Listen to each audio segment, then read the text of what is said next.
l'hémoglobine à 13, il y avait une hyperleucocytose, 48 000, une CRP qui était négative. Flabandelette d'urine, on avait une glucosurie, 4 croix, une cétonurie, 3 croix. Donc, je n'ai pas voulu détailler pour le diagnostic parce que j'imagine que le diagnostic de diabète, il est évident et facile à Ils faire. vous disent c'est quoi BE? Donc, est-ce Louis, que, est-ce que, il vous est-ce que vous demande, pouvez me faire un total chez votre patient?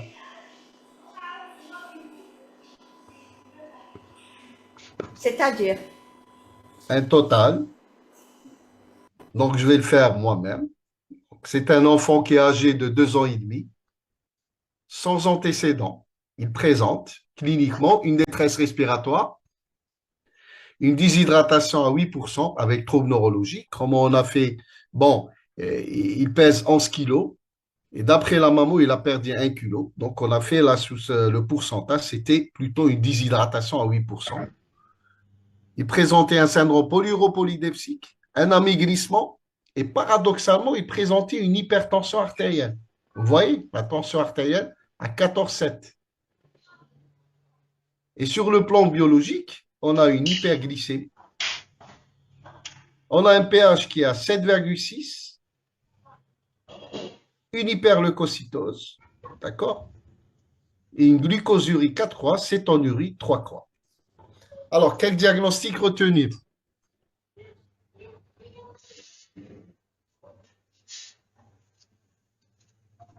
Allô? روح للشات روح للشات. Le chat, Il y a des réponses, hein. Acidose diabétique le son est bas. inaugurale, Bonjour, oui. روح لتحتها كامل، ابدأ من تحت. Ok. Alors ils ont Alanif pris les chat. tubes. Ok, il y a des réponses. Oui, oh, oh, oui, oui, oui. Bonjour, monsieur. Oui.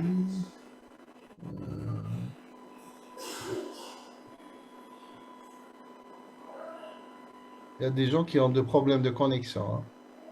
Pas que Non, ça. mais c'est parce que c'est le téléphone. Acidocétose diabétique la plupart et hyperglycémie inaugurale, un truc comme ça que j'ai vu. Il y a des Bonjour, réponses. bonjour. Projection. Ah, associé à une infection. Ah ouais, encore. Est-ce qu'il y a. S'il vous plaît, essayez de répondre le tableau clinique. Haïda, elle a mis. J'ai pas vu Madame Gougam. Oui, tata, il y a acidocétose. Allez, acidocétose diabétique inaugurale. Acidocétose Elle vient de répondre. sur contexte infectieux. Acidocétose avec HTA. Déclenchée par une acidocétose déclenchée par un diabète neuf déclenché par une infection. En fait, c'est ça la plupart des. واحد يقول لك comment vous avez calculé une déshydratation à 8%. À 8%. D'accord. Comment on a calculé? J'ai expliqué. L'enfant, il pèse 11 kilos. D'accord? À l'admission. Donc, la maman, elle a rapporté. Donc, on peut se fier. Pareil. L'observation. Vous pouvez me lire les questions, s'il vous plaît, Madame Bougama, en fonction. OK? Parce que j'arrive à pas les. Donc, si vous voyez là, le poids, il est 11 kilos. D'accord? Et la maman rapporte qu'il y a une perte de poids de 1 kilo. Si on fait le pourcentage de 11 kilos par rapport à 1%, 1 kilo, vous allez trouver une déshydratation à 8%. Une règle de 3. D'accord? Vous allez trouver une déshydratation à 8%. C'est vrai, c'est une acidocétose. Mais chez l'enfant, voilà les définitions de l'acidocétose chez l'enfant. Vous m'avez dit, Madame Gougam, une des questions, c'était, il présente une infection. Oui. Parce qu'elle a vu qu'il y a une hyperleucocytose. D'accord? Dans l'acidocétose, c'est le stress de l'organisme. D'accord? le corps commence à réagir avec une hyperleucocytose. C'est une hyperleucocytose de stress, ce n'est pas une infection. D'accord? Et c'est très fréquent. Il ne faut pas faire l'erreur d'aller mettre des antibiotiques jusque l'enfant présente une hyperleucocytose. S'il n'y a pas de fièvre, s'il n'y a pas un foyer infectieux, ce n'est pas la peine de mettre des antibiotiques. C'est ce qu'on appelle une hyperleucocytose de stress. Donc, là, voilà les critères biochimiques pour le diagnostic. Bon, l'acidocétose chez l'enfant, c'est un diagnostic qui est biologique. Donc, vous avez les critères de diagnostic, une hyperglycémie supérieure à 2 grammes, d'accord? Un pH veineux inférieur à 7 ou bien des bicarbonates inférieurs à 18. Donc, si vous n'avez pas le pH, vous pouvez utiliser les bicarbonates, d'accord? C'est la définition. pH veineux inférieur à 7,3 ou bien pica inférieur à 18.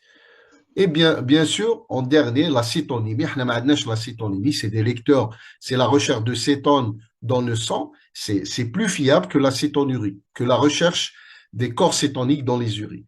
Mais là, on utilise le LabStix, donc la recherche des corps cétoniques et la glucosurie. Donc, vous avez, pour retenir le diagnostic, une glycémie supérieure à 2 grammes, un pH inférieur à 7,3 ou bien l'IK inférieur à 18 et bien sûr une cétonurie modérée ou importante. En bas, il faut classer votre acidocétose. Quelle est l'acidocétose légère?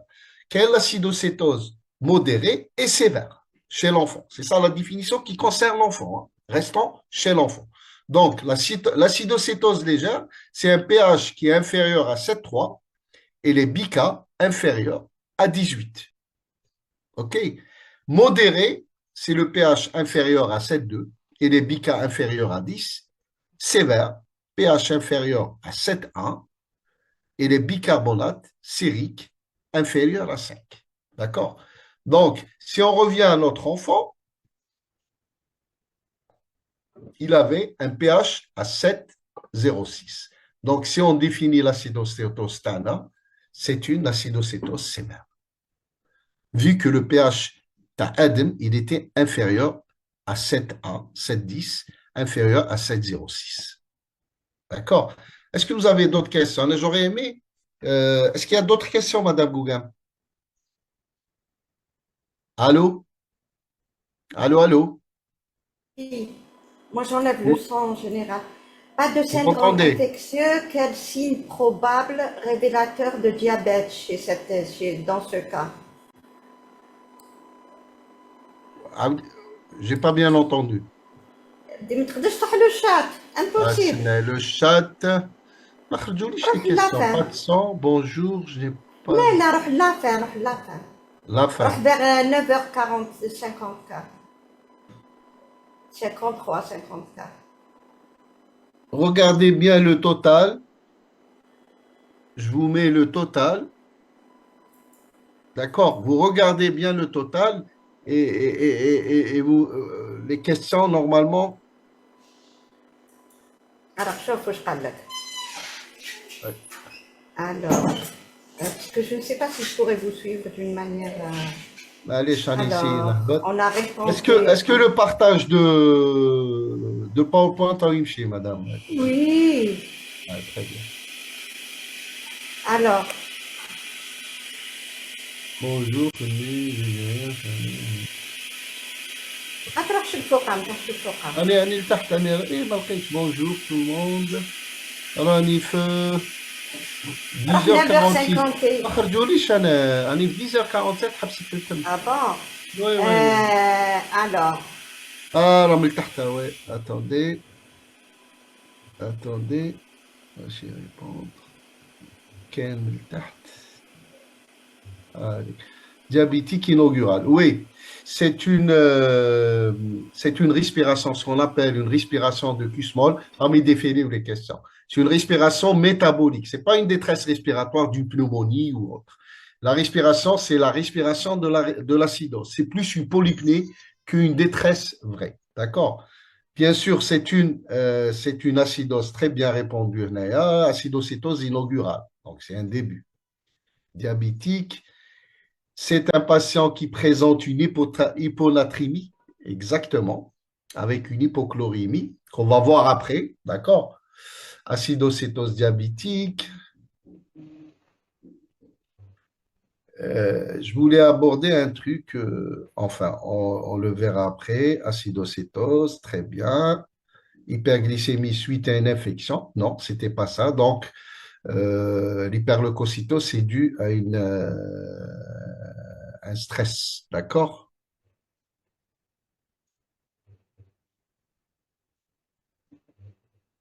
Donc, parlez de s'il vous plaît. D'accord. Ce que je voulais, parlez-nous de cette hypertension, s'il vous plaît. Exactement. Vous allez me dire que on va l'aborder, hein. Pour l'hypertension, c'est ça le point. Je voulais. Cyclantisme, احنا كي تجينا une acidocétose, on pense à un état de choc. Donc, on prend généralement pas la tension artérielle. Et généralement, l'acidocétose chez les enfants, il y a une hypertension qui est associée, qui est due à l'hyperosmolarité. On va revenir après. D'accord. CRP négatif. OK. Donc, je pense qu'on avance. On va avancer. Si vous Et au voyez qu'il y fur a et à des mesure. questions ou une celles qui viennent après, Oui, vous les laissez pour tout à l'heure. d'accord. Sinon, on les laisse pour tout à l'heure. Donc, j'avance. Donc, au total, on a lu le total. Donc, finalement, ça défile pas là.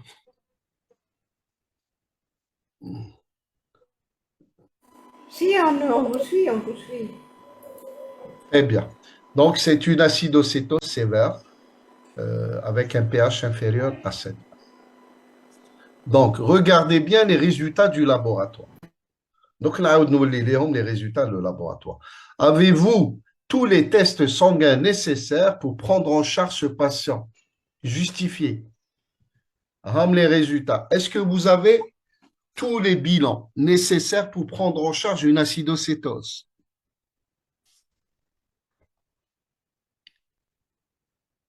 Je vais partir le chat. Qu'est-ce qui manque? L'HbA1c? Non. L'HbA1c, c'est pas un moyen, c'est vrai que ça aide pour le diagnostic, d'accord?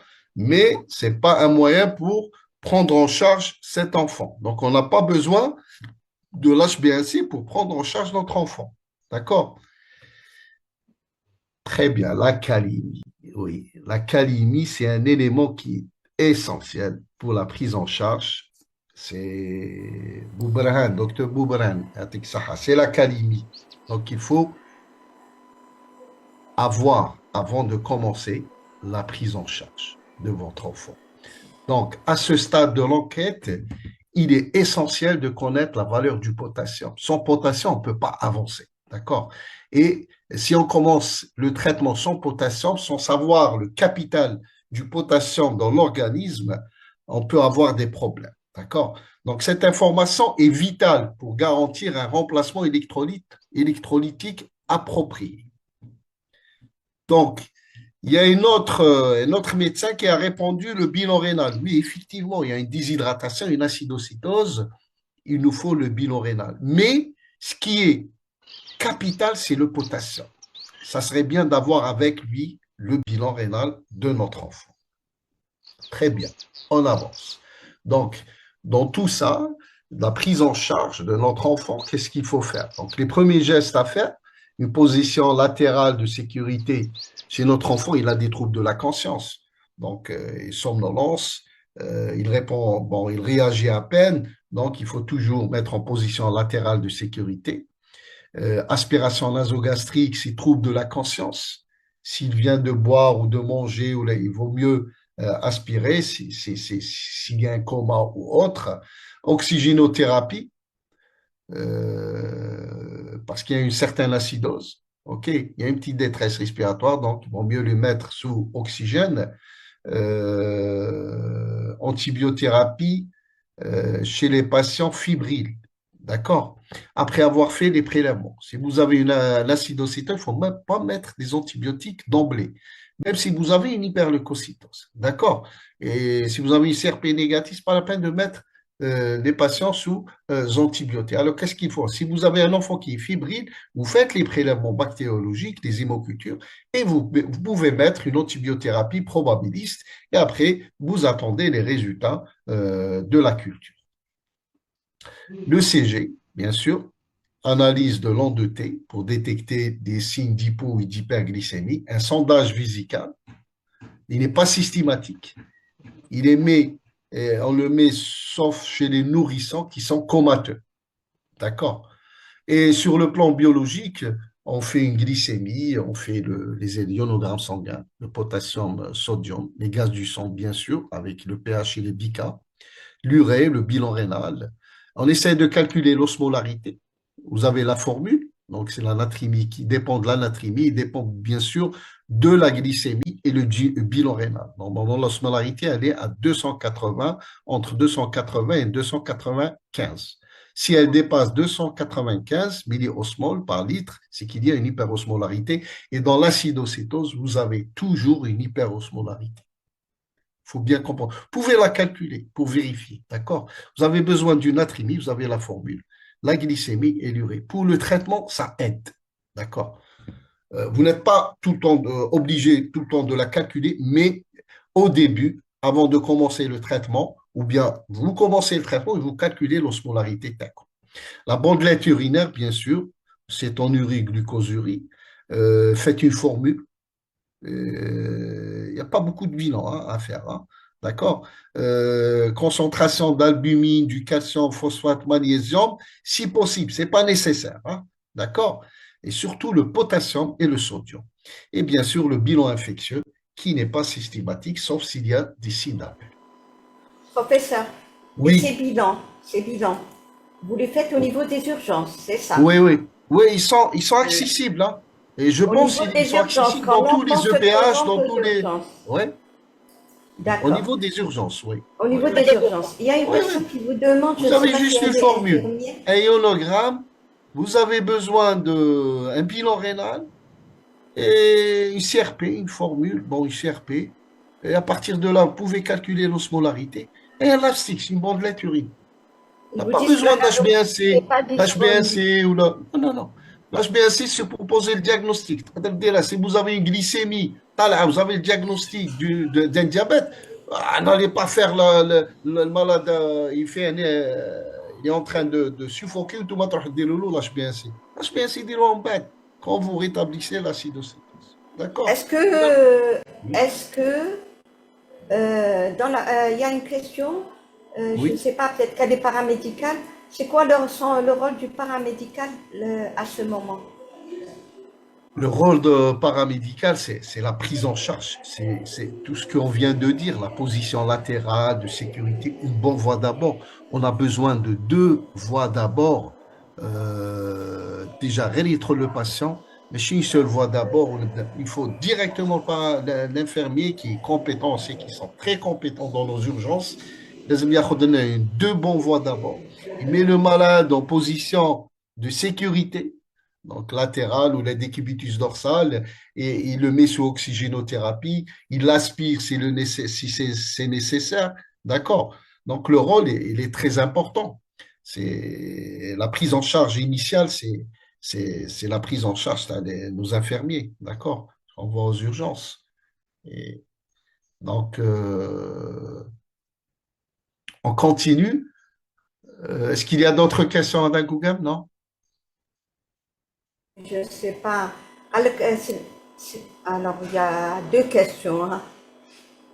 Oui. Essayez de les lire. Essayez de les lire, allez-y vers la fin. Je veux pas y D'accord. très. أنا Parce que vous نقراهم. pourrez dire, est-ce que vous allez répondre maintenant ou après? Ok, Vers attendez. la fin. Ah, purée. Bon, après la page le mazel, Ah, c'est pourquoi on la a lettre fait le chat, 63. Pourquoi vous insistez sur la calémie et la natrémie? et vous avez répondu. On insiste parce que c'est le pronostic vital immédiat, c'est la calémie. Une hypocalémie sévère peut provoquer des troubles de rythme et un arrêt cardiaque brutal. D'accord? Une natrémie, bon, on va voir, on va en parler. Une natrémie également sévère ou une hypernatrémie peut provoquer des troubles neurologiques, un état de choc ou favoriser un œdème cérébral. C'est très important. Oui, bien sûr, l'hypertension est due à l'hyperosmolarité. L'hypertension, on va aborder sur une question, je vais vous expliquer comment ça se passe. Les gaz du sang sont indispensables pour la prise en charge. C'est pas possible comment estimer la sévérité du tableau. Là, c'est une question. Et pour les gaz du sang, sont-ils indispensables pour la prise en charge? Si pas possible de les faire, comment estimer la sévérité? Ça, c'est compliqué, oui, effectivement. Il y a Quel beaucoup des qui vous centres disent qu'ils n'ont pas de oui, ils gazométrie. n'ont pas de pH sanguin. Là, c'est compliqué. On peut pas. C'est difficile. On bat tous les flaques cliniques. Une acidocétose sévère qui met à le nourrisson, c'est difficile de la prendre en charge sans pH. Parce qu'on bat de le pH de contrôle pour voir l'efficacité de notre traitement. Sinon, si vous pouvez faire les bicas seuls, j'ai fait dans la définition, c'est le pH ou bien les bicas. D'accord? Bicarbonate. Si vous pouvez faire les bicarbonates, ça serait bien. D'accord? Donc, traiter en fonction, c'est classer l'acidocétose. Déjà, pour faire le diagnostic, c'est facile. Vous avez une hyperglycémie, cétonurie, un enfant qui n'est pas bien, une détresse respiratoire, ou bien. Donc, ça fait. Mais pour dire acidocétose, lazim le pH. C'est Et on obligatoire. reste toujours, on se fie à la clinique pour pouvoir avancer, La clinique, pour ne mais c'est pas. pas évident. Je Mais pense s'il n'y qu'il a faut pas, insister planifier au niveau les. des EPH d'installer je pense, les services de réanimation hein, donc, comme les gaz du sang. Hein. Il suffit juste de demander. Hein, qui marche à l'hôpital Mustapha, au niveau du service, on n'en a pas les gaz du sang. Donc, on va au niveau du réatoxico ou bien au niveau des urgences où les services Ah, de néonat, les résidents se déplacent, ils prélèvent l'enfant, prélèvement veineux, d'accord, et ils vont faire les gaz du sang et alvéoler. Donc, ah, mais d'accord. à chaque acidocétose, on fait les gaz du sang. Ça veut Alors dire qu'il y a qu'au des niveau d'autres services qui services, on n'a peuvent pas, aider. on n'a pas les gaz du sang. D'accord? Donc, on avance. Bon, oui, on avance, on avance.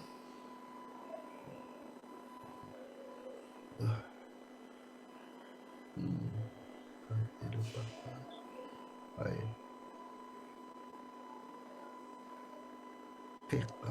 Donc, vous avez remarqué, ça va aller un petit bobo, madame.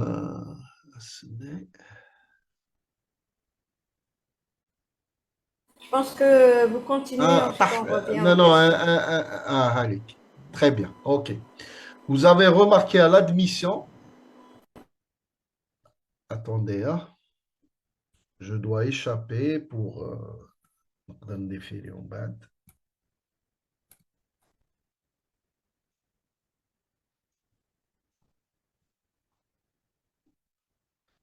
Hmm, très bien, d'accord. Donc, vous avez remarqué qu'à l'admission, la tension artérielle était de 14,7, ce qui est augmenté chez un nourrisson. Un nourrisson, la tension artérielle, normalement, la systolique, elle ne dépasse pas 10, 100, plutôt 100, et la diastolique elle ne dépasse pas 60 millimètres de mercure. Donc, comment expliquez-vous l'hypertension artérielle? Il y a un médecin qui a répondu déjà, c'est dû à l'hyperosmolarité. Donc, ici, la cause de l'augmentation de la pression systolique est probablement liée à l'augmentation de l'activité du système nerveux sympathique. Donc, avec un taux de catécholamine élevé et des niveaux très élevés d'ADH, c'est la vasopressie, qui est sécrétée par l'hypophyse postérieure, tout cela va induire une hyperosmolarité et chez notre patient, on a calculé l'hyperosmolarité, elle était à 334, c'est très élevé. D'accord? Normalement, elle ne doit pas dépasser les 285. Notre patient, il avait une osmolarité de 334. Si l'urée, bon, l'urétanac hein, à 70 mg par décilitre. Il y avait une petite insuffisance rénale, et c'est dû à la déshydratation. Et cette hyperosmolarité, en fait, vous avez la formule en bas, comment calculer l'osmolarité. Cette hyperosmolarité, elle protège les enfants qui font une acidocétose contre l'état de choc. D'accord? Il y a peu d'enfants qui présentent. Personnellement, j'ai jamais vu une acidocétose sévère ou la modérée d'être un état de choc, un état de choc. Alors que la déshydratation, elle est importante. D'accord? Et il ne fait pas d'état de choc. C'est l'hyperosmolarité qui protège l'enfant. Ces enfants, ils fassent plus ils délouent l'œdème cérébral. C'est ça la complication la plus redoutée. On va revenir après. D'accord? Mais l'état de choc, l'arrêt respiratoire, c'est exceptionnel. À mon expérience, Hanaf Mustafa, jamais dernier واحد. Bon, depuis qu'on utilise l'ISPAD 2022, avant, l'ancien schéma, le 22 unités en Y, on avait beaucoup de dégâts, il y avait beaucoup de décès. D'accord? Beaucoup de décès, c'est dû généralement à l'œdème cérébral, mais pas à l'état de choc. Retenez ça. D'accord? Quand vous traitez, c'est important. L'hyperosmolarité, elle protège contre l'état de choc, mais il faut la traiter. Elle peut donner une hypertension. Il n'y a pas de traitement de l'hypertension. Il suffit juste de réhydrater, donner de l'insuline, et ça va disparaître. L'hypertension, elle va disparaître avec la disparition de l'hyperosmolarité. La prochaine question. La valeur du potassium sérique est de 4,7, d'accord, du jet natal laboratoire. Et le taux de sodium, il était très bas, à 123. Les normes, la limite inférieure, c'est 135 millimoles par litre. Quelle action proposez-vous pour lutter contre la faible concentration sérique du sodium? On a une hyponatrémie. Alors, qu'est-ce que vous allez faire? Est-ce qu'il y a une réponse là? Est-ce qu'on va donner du sérum hypertonique? Je ne sais pas, est-ce que vous proposez un traitement? Si vous avez une hyponatrémie, euh, quelqu'un il Une me dit réhydrater avec du réhydratation, sérum corriger salin, le potassium. remplissage, Hmm. réhydratation, réhydrater, bien sûr qu'on réhydrate, mais c'est pour cette hyponatrémie. Qu'est-ce que vous proposez? Je vois que calculer la natrémie corrigée. Exactement. Certains vous Toujours, disent il faut fausse hyponatrémie. Donc, toujours, il faut calculer l'anatrémie corrigée. Cette hyponatrémie, c'est l'hémodilution. C'est l'hyperosmolarité qui provoque cette hyponatrémie. Alors qu'en vérité, il n'y a pas d'hyponatrémie. Le taux de sodium, il est normal. Donc, toujours, il faut calculer, d'accord? Il faut calculer l'anatrémie corrigée qu'on a calculée chez notre patient. Donc, aucune administration de sel hypertonique n'est nécessaire. كاين واحد يقول لك il a une hyponatrémie, je vais donner du NaCl en IV pour... Non, jamais il faut faire ça. Vous allez provoquer un œdème cérébral dans l'immédiat. D'accord? Donc, après un traitement de fluide et d'électrolyte et d'insuline, la concentration de sérique de sodium doit se normaliser. Donc, il faut commencer le protocole normalement, réhydrater, et après, on donne de l'insuline. La natrémie, elle va augmenter normalement. Donc, la faible teneur en sodium sérique est causée par la dilution due à la concentration élevée du glucose. D'accord? Extracellulaire. Donc, toujours, il faut calculer la natrémie corrigée qui tient compte de la glycémie, de la natrémie mesurée. D'accord? Et chez notre patient, elle était à 135. Elle était normale, la natrémie corrigée. D'accord? Donc, il faut tenir compte de la natrémie corrigée. Hein. Ce n'est pas la natrémie mesurée. Parce qu'on a une hémodilution quelque part provoquée par l'hyperglycémie. Bon, il est 5 heures du matin. Aide Moussa à 5 heures du matin avec ses parents. Le laboratoire signale un problème technique. Ça arrive souvent chez nous. Hein. Et les mesures du potassium sérique ne devraient pas être disponibles avant 9 heures du matin. Si vous n'avez pas accès à la mesure du potassium sérique, que faut-il faire? Alors, à 5 heures du matin, le laboratoire dit qu'il y a des problèmes techniques. Je ne peux pas faire le potassium. Alors, le Vous avez. CG. Ouais. Qu'est-ce que vous allez faire? Est-ce que vous allez perfuser du potassium? On va parler du potassium. Le capital potassique, il est tout le temps abaissé en cas d'acidocétose. D'accord? Déshydratation, des vomissements. D'accord? Parfois, une accélération de transit, il y a une perte potassique. Alors, en cas d'acidose, il y a une compensation. Par quoi? C'est le potassium intracellulaire, mais il rentre en extracellulaire. Donc, si vous allez le mesurer en extracellulaire, vous allez trouver normal. Mais dès que vous commencez la réhydratation, l'acidocétose تبدا تنقص l'acidose تنقص le potassium يعاود يدخل داخل la cellule هنا وين يبان le trou potassique et هنا c'est le risque d'arrêt et de troubles de rythme et d'arrêt cardiaque. D'accord? Donc le potassium il est obligatoire.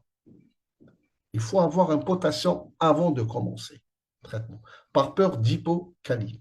Donc qu'est-ce qu'il faut faire? ما عندكمش potassium. Madame Gougam, elle a répondu. Donc, c'est le CG. Mais le Moi CG, qui c'est ai compliqué. répondu, c'est hein, la plupart vous disent c'est le CG.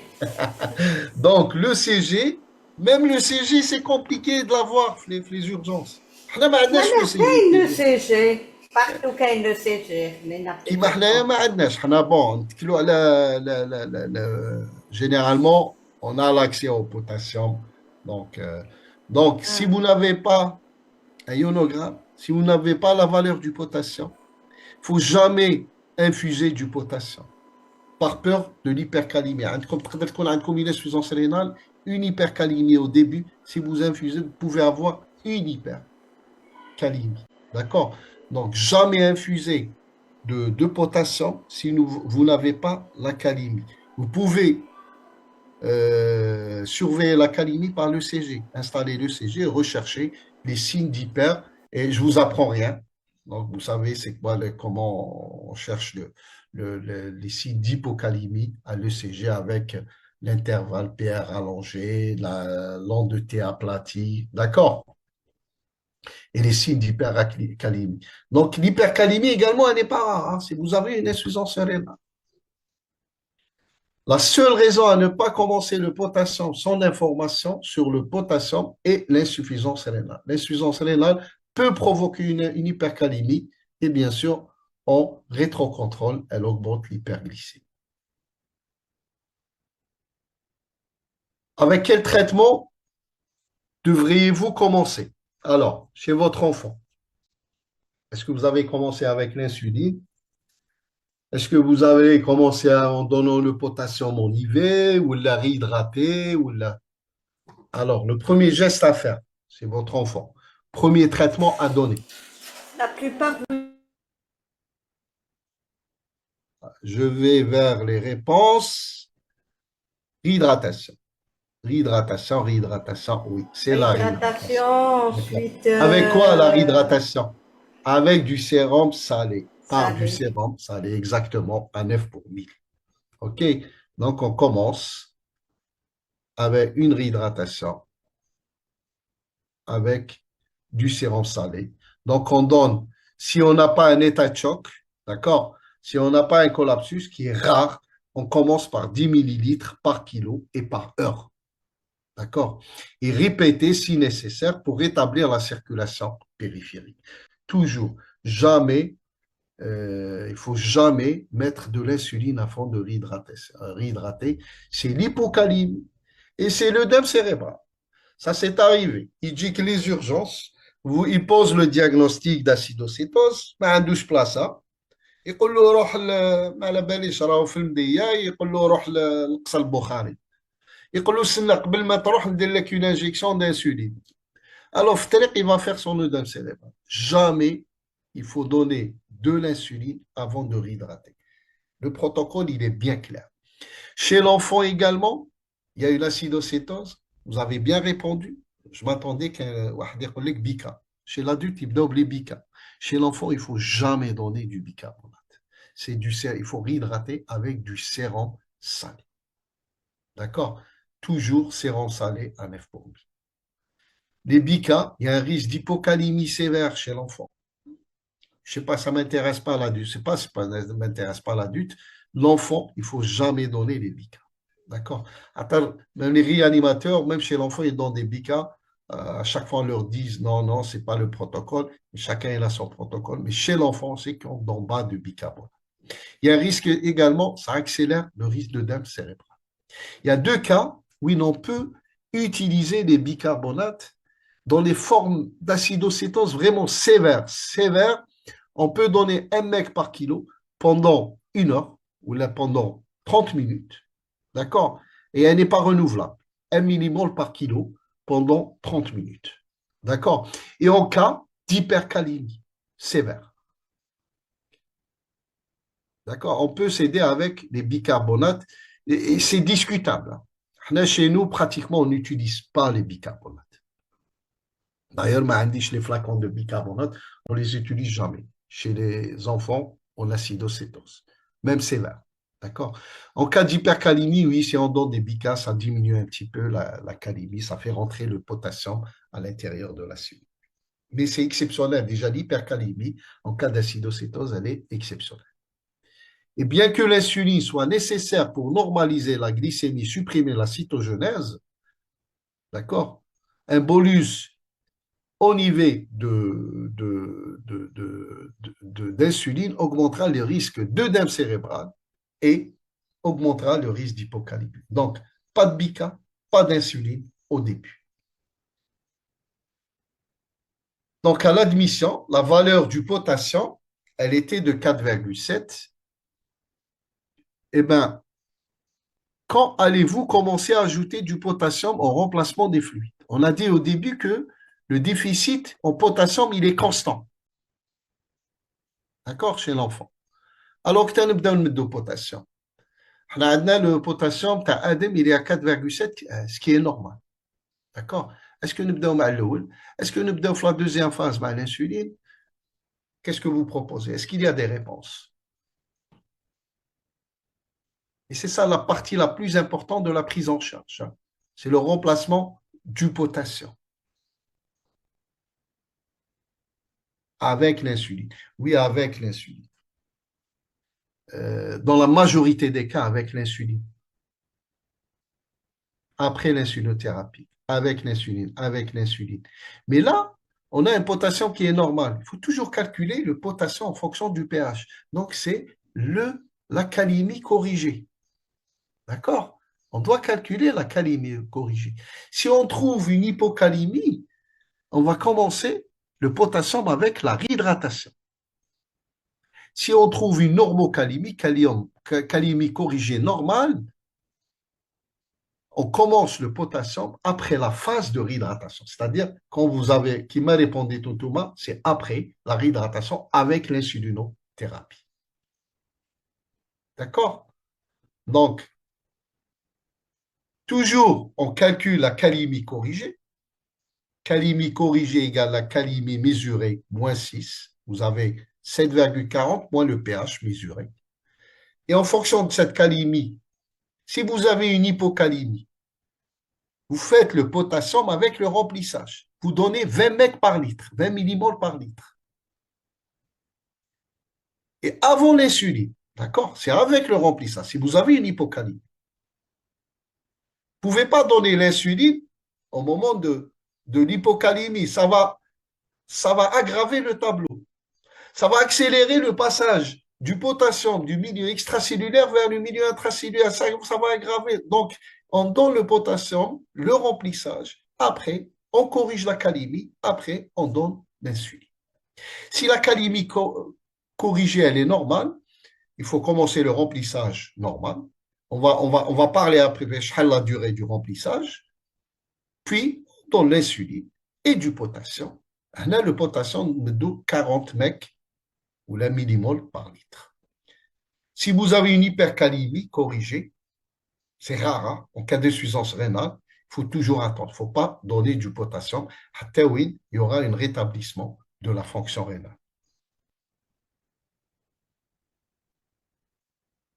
Donc, à partir de là, on va dire le traitement substitutif du potassium est tout le temps nécessaire, sauf en cas d'hypercalémie. Il faut la différer. Mais si on le différer, l'hypercalémie, il y aura une résolution de l'insuffisance rénale. Et vous allez avoir des hypocalémies qui sont traînantes, sévères à corriger. Donc, même si vous commencez par exemple la réhydratation, vous mettez du potassium, après 1 heure, vous allez voir qu'il y a toujours cette hypocalémie. Il faut toujours maintenir un débit de 0,5, des lois à part, une petite perfusion à part de correction de calémie, donc 0,5 millimoles par kilo par heure en pousseur, si c'est possible, sinon en perfusion. D'accord? On donne 1 mec par kilo sur 3 heures. Vous pouvez vous mettre 20 mecs par litre le sérum salé, ou l'aidez une petite perfusion à part, d'accord? 1 mec par kilo sur 3 heures. Et vous allez continuer votre hydratation et vous pouvez même commencer l'insulinothérapie si l'hypocalémie n'est pas sévère. Il y a 2 choses qu'il faut retenir. Si l'hypocalémie initiale sévère, il faut retarder le début de l'insulinothérapie jusqu'à ce que le potassium sérique soit supérieur à 2,5 millimoles par litre. Parfois, l'hypocalémie, elle traîne.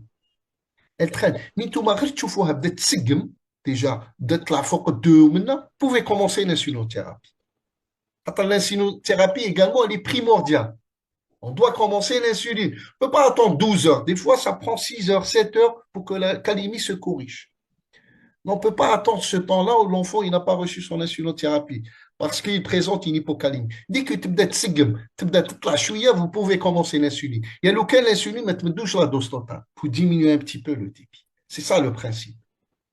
Si l'hypocalémie persiste malgré le taux maximal de remplacement du potassium, il faut réduire la perfusion d'insuline. C'est ça, quitte à la physiopathe, tu peux gérer, t'aider le protocole, quitte à la physiopathe de l'acidoséquence, surtout chez l'enfant.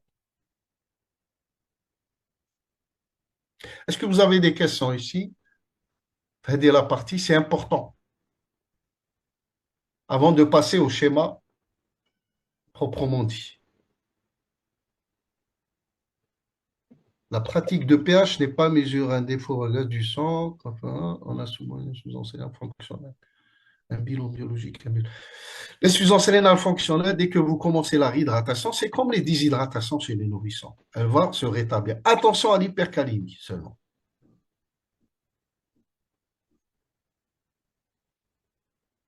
S'il fait une hypertension, vous réhydratez normalement. Il n'y a pas de problème. D'accord? Il n'y a pas de traitement à donner pour l'hypertension. Dès que vous commencez la réhydratation, l'insuline, tout va disparaître. L'hypertension, dès que l'osmolarité tahbot, l'hypertension disparaît. D'accord? Comme les enfants font une hypertension, mais attention, il faut prendre l'hypertension. Il faut prendre la tension artérielle chez ces enfants. En cas d'insuffisance rénale et hypercalémie, quoi faire? Si c'est une insuffisance rénale qui est fonctionnelle, avec une hypercalémie, dès qu'on commence la réhydratation, l'insulinothérapie, ça va se régler. Mais si c'est organique, ça pose problème. Si c'est organique, ça relève du dialyse et c'est plus compliqué.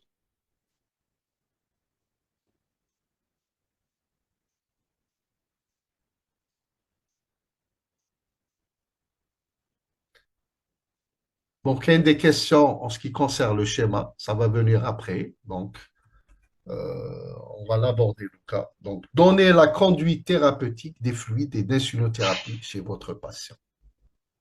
On va commencer par les fluides, d'accord? Donc, le schéma de la réhydratation, c'est le schéma initial, d'accord? On doit commencer par une réhydratation avant l'insulinothérapie. En cas de collapsus, et c'est rare, donc on donne du NaCl à 9 pour 1000, 20 millilitres par kilo sur 15 à 30 minutes. Répétez si nécessaire. Et dans tous les cas, donc généralement on en est là, dans tous les cas, il faut donner 10 cc par kilo, 10 millilitres par kilo et par heure en pouce seringue. D'accord? En 1 heure, on fait passer 10 millilitres par kilo renouvelable.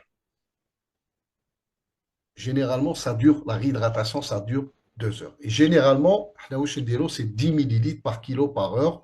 On va être la deuxième heure. De préférence de réhydrater pendant cette phase la pousseur. D'accord? Donc, l'infirmier, le rôle théorique, c'est une très bonne voies d'abord. Donc, quand on réhydrate, elle ne s'éclate pas.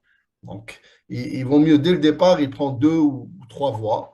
Dès que Wahda, elle s'éclate, on passe à l'autre. De préférence que cette phase se fasse en pouce serein. Sinon, la ralib, c'est en perfusion. À partir de là, on doit contrôler la glycémie tous les 15 minutes. Interrompre la perfusion quand la glycémie atteint les 2,50 g, 3 grammes, il faut interrompre la perfusion. Mais il vous faut au minimum 1 heure de perfusion. D'accord? 1 heure de perfusion avant d'arrêter la perfusion. Ou foot 1 heure, si vous avez une glycémie entre 2,5 et 3 grammes, vous arrêtez la perfusion. Et dans tous les cas, vous arrêtez la perfusion après 2 heures de réhydratation. Donc, arrêt de réhydratation de sérum salé après 2 heures. Donc, après 2 heures, vous arrêtez le sérum salé. Il y a des cas où on poursuit dans les cas d'hypocalémie sévère. On l'a dit au début. D'accord? La deuxième phase, c'est à partir de la deuxième heure, c'est comme la réhydratation. D'accord? On calcule la ration de base. C'est une ration de base ou ce qu'on appelle le volume de maintenance sur 48 heures. Il faut retenir, je ne l'ai pas dit au début, cette réhydratation se fait sur 48 heures. Donc l'enfant, il a vomi, il a fait une déshydratation. La réhydratation se fait sur 48 heures. D'accord? Donc, à partir de la deuxième heure, on calcule le volume de maintenance sur 48 heures. Donc la ration de base, plus le déficit hydrique de la déshydratation qu'a notre enfant. OK? Moins la quantité initiale qu'on a donnée. Le bolus entre H0 et H2, on doit l'enlever, faire la soustraction. On va donner un exemple. راح نقول Essayez لك de me... répéter. Ah, allô? راح نقول لك répéter. Répétez. Je répète la réhydratation. Tout. Oui, oui. Ou la H2. لا لا la réhydratation d'abord. Donc, on a dit qu'on doit commencer à réhydrater notre enfant. Les 2 premières heures, c'est des urgences. C'est-à-dire rétablir le collapsus ou là, la déshydratation initiale. Donc, H0, H2. Qu'est-ce qu'on fait? On donne du NaCl. Si on a un collapsus, un état de choc qui est rare en cas d'acidocétose, on donne 20 ml par kilo sur 15 à 30 minutes. Répéter, c'est nécessaire. Donc, jusqu'à disparition du collapsus. Mais généralement, on n'a pas de collapsus. Qu'est-ce qu'on fait? Si on n'a pas de collapsus, c'est la deuxième ligne. Donc, on donne 10 millilitres par kilo par heure. La pousse seringue. D'accord? Du sérum salé à 9 pour 1000. Et en même temps, on fait le contrôle de la glycémie tous les 15 minutes. Glycémie capillaire, hein, mais chez la glycémie labo, dextro. Nous la perfusion quand la glycémie atteint les 2 grammes ou 3 grammes. Il y a un risque de. On commence la réhydratation sans insuline. Hein. La glycémie تبدا تهبط. غير نبداو la réhydratation, la glycémie sans insuline. La glycémie تبدا تهبط. Donc, غير توصل 2 grammes, 3 grammes, on arrête la perfusion du sérum salé. Hein. On passe à la ration de base. Et l'oukan matahbach la glycémie, il faut l'interrompre à 2 heures, après 2 heures de réhydratation. Donc, si vous allez donner 10 millilitres par kilo par heure, on va être les 10 millilitres par kilo par heure, vous passez à 10 millilitres par kilo par heure. Les 2 heures. Parfois, on est obligé de prolonger cette réhydratation, la troisième heure, en cas d'hypocalémie sévère. Parfois, selon les cas. À la deuxième heure, c'est comme la réhydratation du nourrisson. D'accord? À la deuxième heure, on doit mettre ce qu'on appelle le volume de maintenance. Cette réhydratation, elle ne se limite pas à 2 premières heures, c'est 48 heures. Mais les 2 premières heures, c'est la réhydratation vitale. C'est le rétablissement de la circulation périphérique, le rétablissement du collapsus. Et après la deuxième heure, c'est la réhydratation du déficit. C'est le maintenir un volume de maintenance qui se fait sur 48 heures. D'accord? Donc, on doit apporter ce que l'enfant a perdu pendant 48 heures. D'accord? Et comment le calculer? Donc, on doit calculer, c'est le volume de maintenance sur 48 heures. Nzidolo, le déficit hydrique. شحال perd l'enfant. Ou la quantité les dernières les 2 premières heures. moins la quantité initiale de bolus hydrique. On a deux méthodes comment calculer le volume de maintenance sur 48 heures. Ken, la méthode de Holiday, c'est gars, donc on va donner un exemple, ou bien chez les enfants de plus de 10 kilos, utilisez cette formule-là, 1,5 litres par mètre carré par 24 heures. Chez les enfants de plus de 10 kilos. Chez les enfants de moins de 10 kilos, utilisez la formule, ce qu'on utilise dans le service, hein, de la méthode de Holiday. Essayez de comprendre, hein, parce que le protocole n'a pas été comme Flagration a dit on doit ajouter du NaCl, 3 grammes par litre. On doit ajouter du KCl, on l'a dit, du potassium, 40 mètres par litre, et du gluconate du calcium, 1 gramme par litre. D'accord? Et tout ça se fait sur 48 heures, 24 à 48 heures. Je vais vous donner un exemple, comment calculer le volume de maintenance du déficit hydrique avec la méthode de Holiday-Segal. D'accord? Méthode simplifiée, chez les enfants de préférence de moins de 10 kg.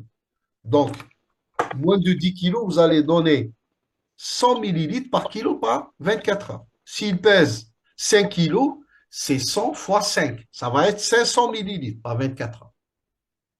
Entre 11 et 20 kg, vous donnez les 1000 millilitres, les 10 premiers kilos, plus les 50 millilitres par kilo par 24 heures pour chaque kilo compris entre 11 et 20. Dites à la fois la formule, l'idée. Plus de 20 kilos, vous l'avez fait la réhydratation du nourrisson, l'hydratation par gastroentérite ou autre. Plus de 20 kilos, vous donnez les 1500, les 20 premiers kilos, plus 20 millilitres par kilo par 24 heures pour chaque kilo, plus de 20 kilos. Mais ce que je préconise de faire, si vous avez un enfant plus de 10 kilos, calculez avec 1,5, dites à les feignants, 1,5 litres par mètre carré par 24 heures. Et si vous avez des enfants petits, moins de 10 kilos, utilisez le Holiday. La qualité de la soluté, c'est on utilise le sérum glucosé à 5%. D'accord? Le sérum salé, le volume de maintenance, on le fait avec du sérum glucosé à 5%. Vous allez me dire qu'il va un diabétique, vous êtes un sérum glucosé de 5%. Comme la première phase. Dès qu'on donne le sérum salé, la glycémie va diminuer. Diminuer. L'acidose, elle est toujours là. D'accord? La deuxième phase, vous allez introduire là, H2, l'insuline. On va voir après. Vous allez introduire l'insuline. Comme une voie réhydratation, une voie pour l'insulinothérapie. Dès que l'aucun dès l'eau du sérum salé, l'insuline, c'est l'hypoglycémie. D'accord? Le but de l'insulinothérapie, c'est de traiter l'acidose. Essayez de comprendre. C'est de traiter l'acidose. Pour ça, on donne du sérum glucosé à 5%. Le but, ce n'est pas de traiter la glycémie.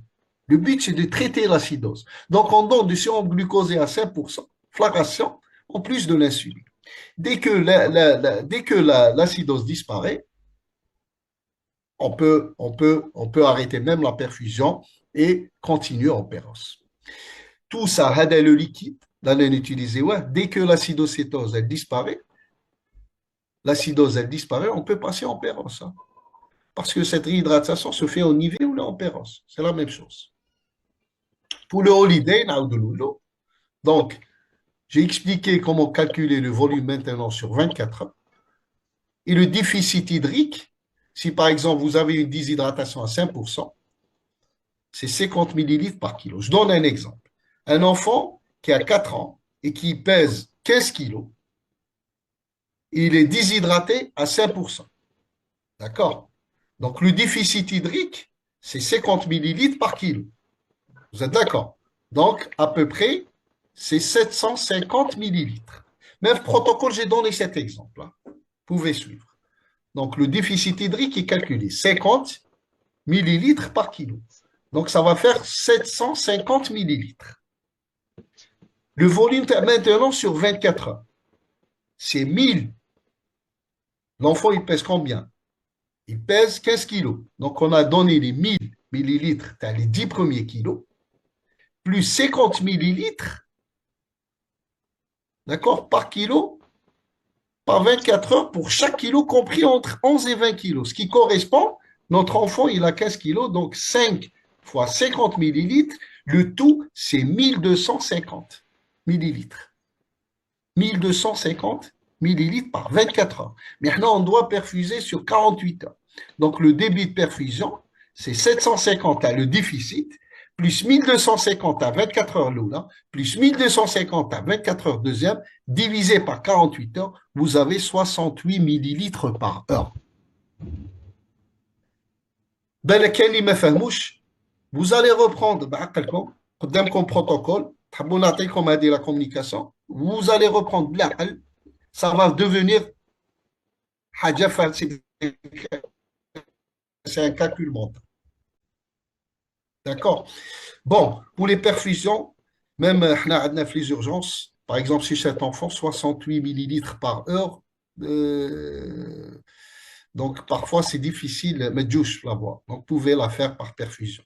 Mais il faut une surveillance, perfusion en goutte, mais il faut une surveillance. Si vous pouvez la faire en pouce seringue, c'est dans les services de réanimation. Généralement, un homme seringue, four seringue, donc étagé, ça passe très très bien. Mais les urgences, généralement, c'est délicat. Donc, vous pouvez, il y a de préférence les 2 premières heures, utiliser la pousse seringue, mais après la deuxième heure, pas de l'utiliser perfusion. Mais attention, surveillez le nombre de gouttes minutes. C'est important. Des fois, la perfusion est comme adaptée, il use le liquide rapidement. Faites attention. D'accord? Vous pouvez provoquer des dégâts.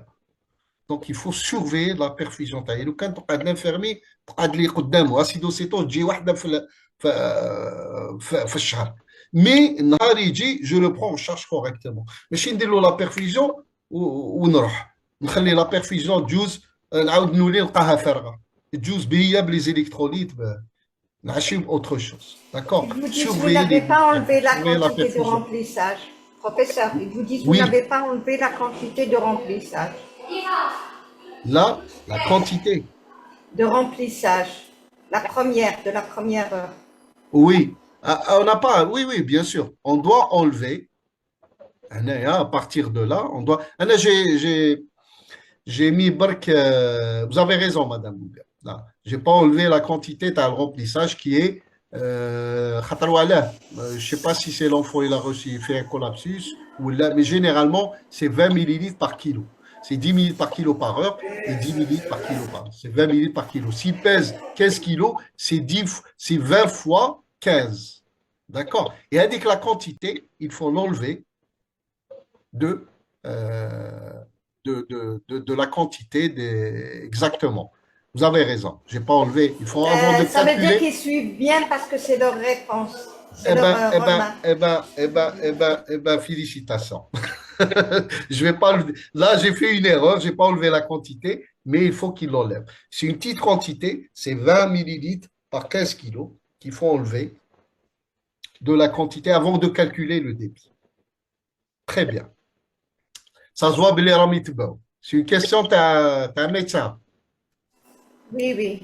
Ouais, très bien. À partir de la deuxième heure, on doit commencer également l'insulinothérapie. Donc, comme maintenant à la réhydratation, on doit continuer, débuter l'insulinothérapie.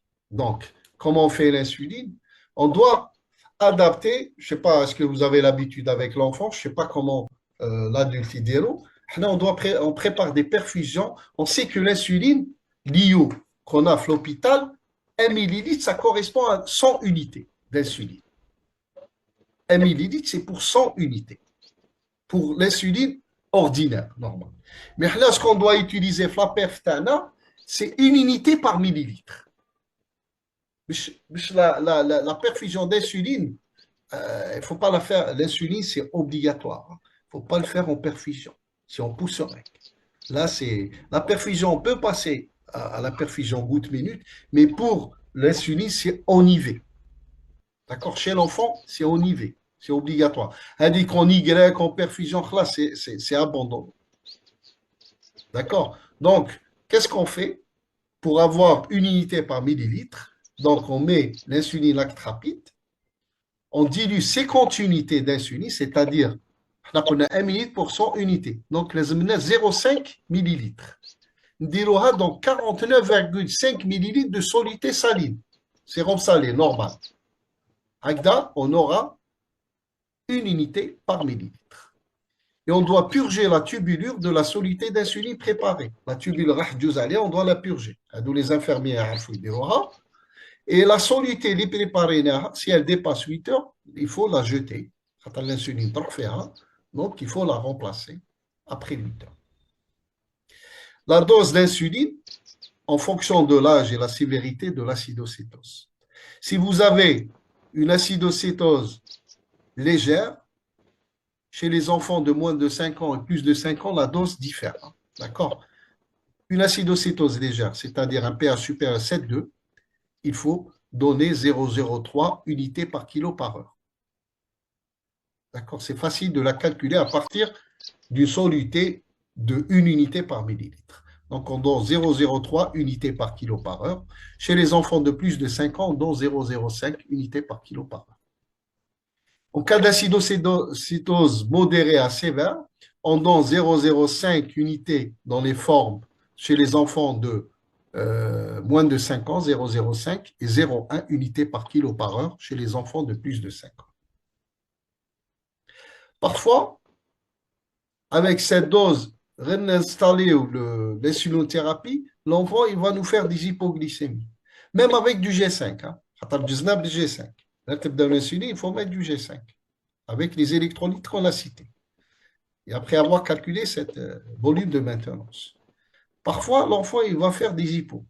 0,8, 0,7. Là, on remplace avec du G10, avec les mêmes électrolytes,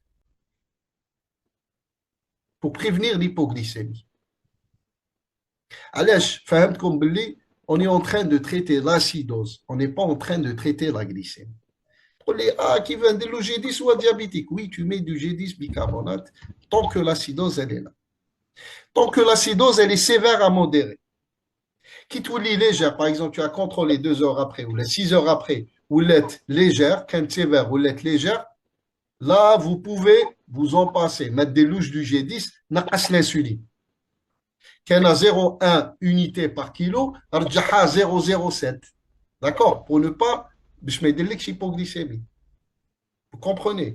Donc, au début, quitte qu'on modéré à sévère, jamais, il ne faut pas diminuer le débit d'insuline, selon la dose à l'enfant.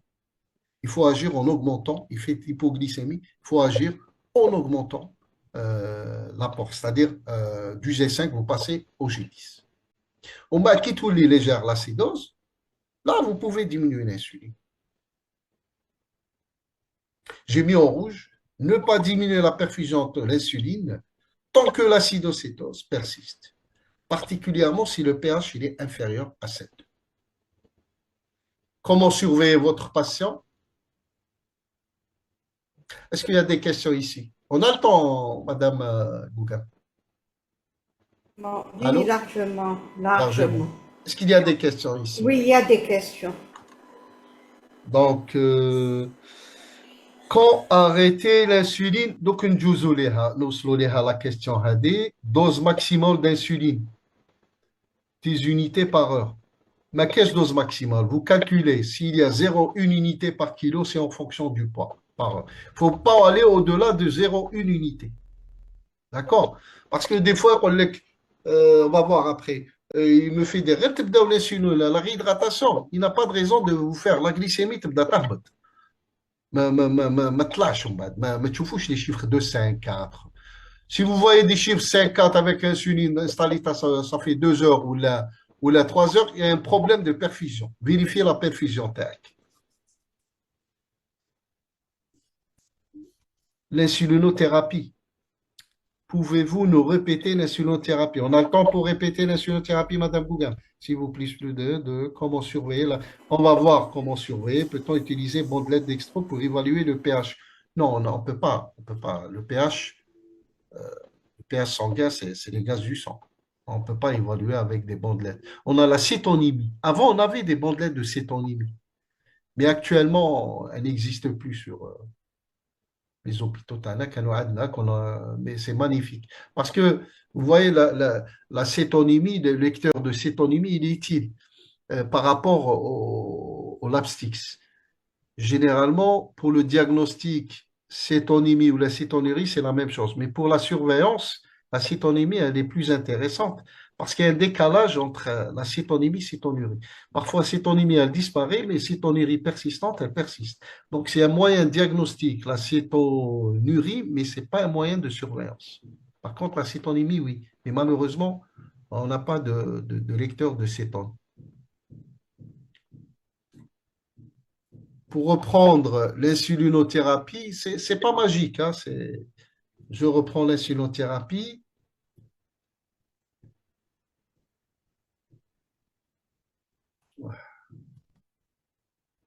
avant la surveillance avec l'insulinothérapie.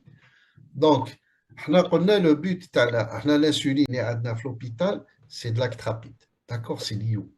Donc, vous عادي avez هو كيدير 1 مود millilitre. دافيون في Si vous الكونيكسيون avez تروحو 1 بغيتها millilitre بالنيو Pasteur وكيفي ça وحده correspond مود à دافيون 100 وحده. unités. C'est beaucoup. D'accord. Chez l'enfant, on a besoin de petites doses. Donc, on doit diminuer avec l'insuline. ايه Notre شفتو une unité par وقبل البارح millilitre. كنت عنده واه D'accord? كنت عنده Donc, وانا l'insuline, ايه كانت عندي on الاخر doit تماك prendre رحت عليه 50 رحت ليه unités. تخيل كي رحت ليه On قال لي ما diminue. كاش اوف في 50 الوقت unités, ça correspond à, 0, à قال un لي ما كاش اوف في هذه demi-millilitre. دقيقه الوقت اللي D'accord? رحت ليه Un المغرب millilitre, c'est 100 unités. On قال prend لي un ما كاش demi-millilitre, اوف c'est ودروك 50 راه unités. On غيبارطاج continue dans 49,5 minutes de soluté sa vie normale. ايه Donc, tout عيطوا نقولوا ça, نديرو qu'on a annulé avec بصح بعيده ما 50 تديك والله لا millilitres. بعيده Avec شغل 50 الرومبا تاع unités. الصباب جا وتزيد تطلع 50 millilitres avec 50 unités, ça correspond à quoi? Ça correspond à une unité par millilitre. C'est ça le but. D'accord? On va il faut purger la tubulure. Avec la soluté préparée, il faut la jeter après 8 heures. D'accord? Et les doses hamniques, selon la sévérité et selon l'âge de l'enfant. Vous avez le tableau. Vous avez le tableau sur le protocole. D'accord? C'est ça qu'on va. Il faut, au début, tant que l'acidose, elle est modérée à sévère, il ne faut jamais diminuer l'insuline. Si l'enfant fait des hypos, il faut donner du G10, remplacer le G5 et le G10. Dès que l'acidose, elle est légère, on peut jouer sur l'insuline, diminuer l'insuline. C'est pour l'insulinothérapie. Comment surveiller vos patients? La surveillance, elle concerne l'état métabolique et la surveillance des complications redoutables. Ce qu'on redoute c'est l'œdème cérébral. Il est rare, mais il existe. Attention, s'il nous fait une complication, c'est une catastrophe. C'est un échec de traitement. D'accord? Donc, c'est une évaluation horaire des paramètres cliniques, fréquence cardiaque, fréquence respiratoire, tension artérielle, mesure du poids corporel chaque matin. D'accord? Par exemple, chez Adem, il a perdu 1 kilo à peu près, il avait 11 kilos, donc chaque matin, il faut le peser, peut-être il va reprendre les 12 kilos. Donc, on va voir s'il perd du poids ou là, c'est en rapport avec la réhydratation. Évaluer avec précision les entrées et les sorties de fluides, parce que chez votre patient, généralement, vous allez voir après que l'acidocétose, à la 12e heure, généralement à la 12e heure, on arrive à la gérer. Donc, il y a une disparition de l'acidose. Donc, on arrive parfois chez les malades, mais de couche sévère, l'acidose, on arrête les perfusions à la 12e heure. Mais la réhydratation péros continue à 48 heures. Avec liquide l'acceptote, mais en péros. D'accord? Donc, toujours, il faut calculer les entrées et les sorties de fluide tous les heures. Et observation neurologique, c'est le Glasgow. D'accord? À la recherche des signes d'œdème cérébral.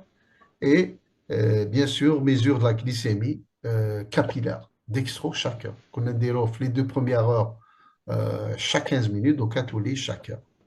Et l'ionogramme sanguin, bilan rénal, une glycémie et les gaz du sang. À la 2e heure,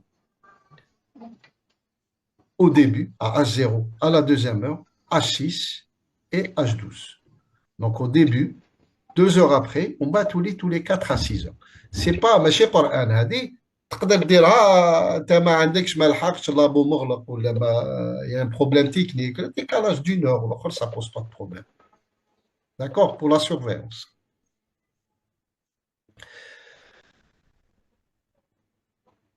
Bon, là, on saute pour ça. Euh, Quand arrêter la perfusion d'insuline? C'est une question que j'ai retrouvée chat. Donc, هادو les critères d'arrêt. Si le pH est supérieur à 7,30 et les BICA supérieurs à 15 ou les 18, d'après les recommandations récentes, BICA supérieur à 18. Vous voyez, vous pouvez faire juste une bicarbonate hein, et suivre votre malade. D'accord? En cas d'acidocétose. Il est préférable d'arrêter la perfusion. L'insuline. C'est un enfant qui présente un diabète, un déficit en insuline. Donc, il faut commencer l'insuline. Mais si tu as une perfusion, tu le colle. D'accord? Donc, avant la perfusion, avant de cesser la perfusion, sinon, vous allez donner avec les analogues. Les analogues, c'est-à-dire avec les insulines en stylo, Novo Rapide, Apidra, Talili, Hadek, au laboratoire, on n'utilise que rarement. Pas,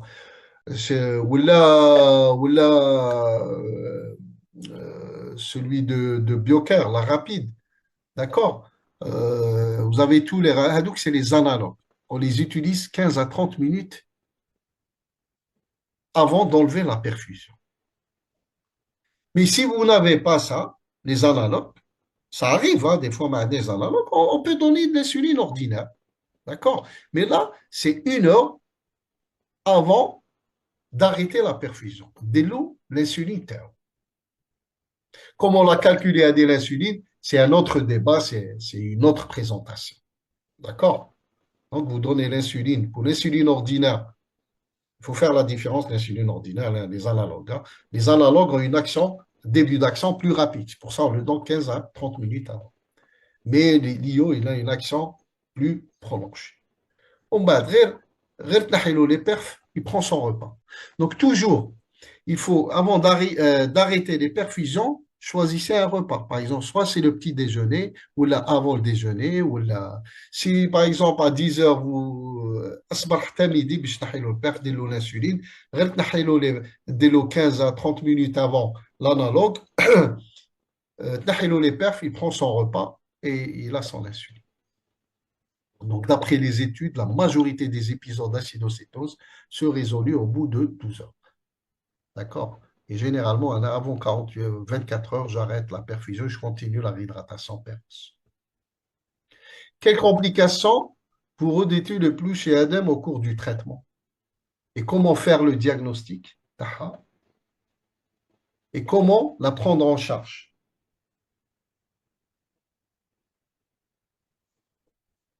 Là, je pense qu'on doit donner directement les réponses. Donc, l'acidocétose, plutôt la complication la plus redoutée, en fait, ce n'est pas l'état de choc, c'est l'œdème cérébral. Il peut se voir dans les 12 premières heures après le début de traitement. Il peut se voir bien avant. Il dit que le malade, déjà, il a fait son œdème cérébral. Mais généralement, c'est les 12 premières heures après la réhydratation et le commande d'insulinothérapie. Soit on l'a pris de façon très en retard, soit il y a eu une erreur dans le traitement. Et surtout les erreurs. Si on réhydrate trop, il y a un risque d'œdème cérébral. Si on donne de l'insuline avant la réhydratation, il y a un risque d'œdème cérébral. Si on donne des BICA, il y a un risque d'œdème cérébral. C'est pour ça, c'est les 12 premières heures. Il y a un risque d'œdème cérébral important. Il peut se voir même après, 24 à 48 heures, mais rarement. Les 12 premières heures, au moins, vraiment, il détermine le pronostic. Quels sont les signes annonciateurs? Apparition de maux de tête après le début du traitement. ما كانش عنده des céphalées, on va نبداو le traitement, يبداو les mots. Faites attention. D'accord? Il y a un petit ralentissement de la fréquence cardiaque, augmentation de la pression artérielle tannée. Quand la tension est normale, on va dire après l'hydratation. Faites attention, pensez à l'œdème cérébral. Récidive des vomissements, commence à vomir, c'est l'HIC. Modification de l'état neurologique. Le score de Glasgow, il va s'aggraver. Vous avez une paralysie des nerfs crâniens, une hydriase. Tout ça, c'est en faveur de l'œdème cérébral. Et bien sûr, surtout la diminution de la saturation, la SPO2. C'est un signe d'œdème cérébral. Comment faire le diagnostic? Vous avez des critères majeurs et un critère mineur. Ramenez les critères majeurs, état de conscience fluctuant ou altéré. Le diagnostic, il est clinique. Hein. Mais si vous suspectez un œdème cérébral, regardez le scanner. Le scanner, c'est secondaire. On ne le fait pas en urgence. Tu dis le scanner, il montre la radiologie.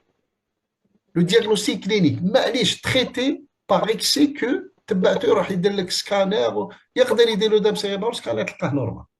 D'accord? Donc, l'urgence, c'est pas de faire le scanner. Laissez l'enfant sur place. Évaluez-le cliniquement. Essayez d'utiliser l'état de conscience. S'il y a un trouble de la conscience, une bradycardie qui s'installe, l'incontinence inappropriée pour l'âge, ou les rériboules. A dit, généralement, l'œdème cérébral, des fois, quand il y a un œdème important, il y a une compression de la post-hypophyse. La post-hypophyse, c'est elle qui sécrète la DH. Donc, l'enfant, il délique un diabète insipide avec une hypernatrémie. D'accord? L'œdème cadouma, c'est un œdème cérébral. D'accord? Pour incontinence inappropriée. C'est un signe majeur. Avec les signes mineurs, les vomissements, les maux de tête, léthargie, il vous faut deux. Si vous avez état de conscience altéré, bradycardie, c'est un œdème cérébral. Faites attention. L'incontinence, par exemple, bradycardie, c'est donc deux critères majeurs, ou bien un critère majeur et deux critères mineurs. Comment les traiter?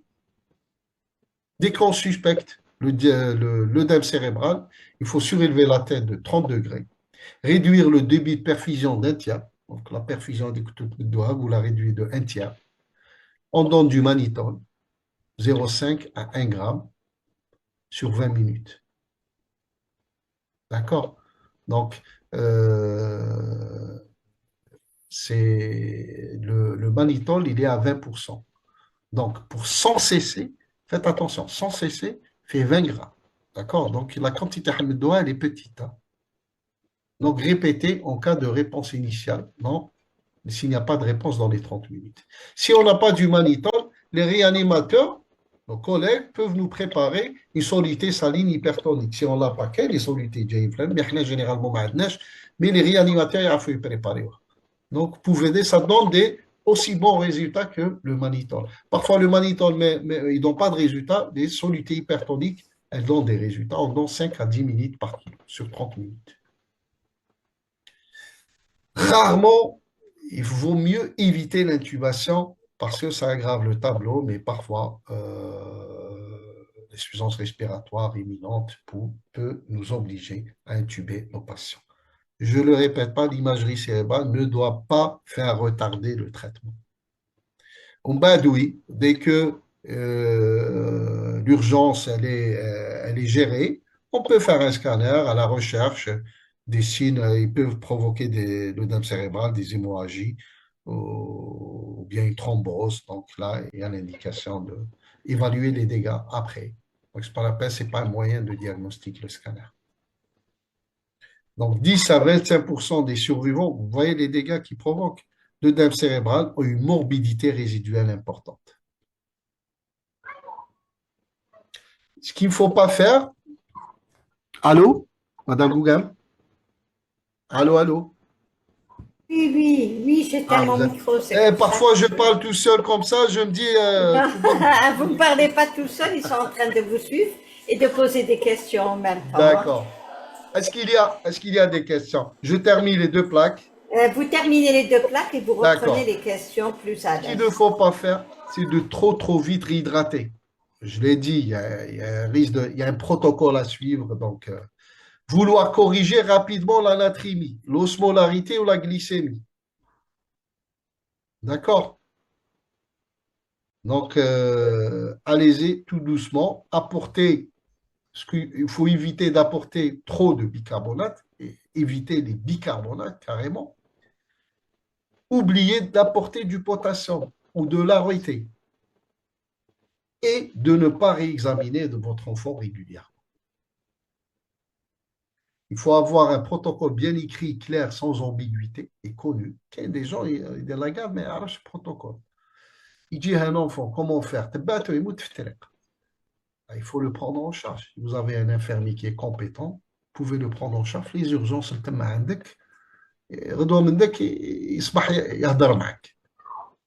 immédiatement disponible ce protocole, adapté aux conditions de traitement local. Vous n'avez pas besoin de grand-chose. Le sérum salé ou l'insuline.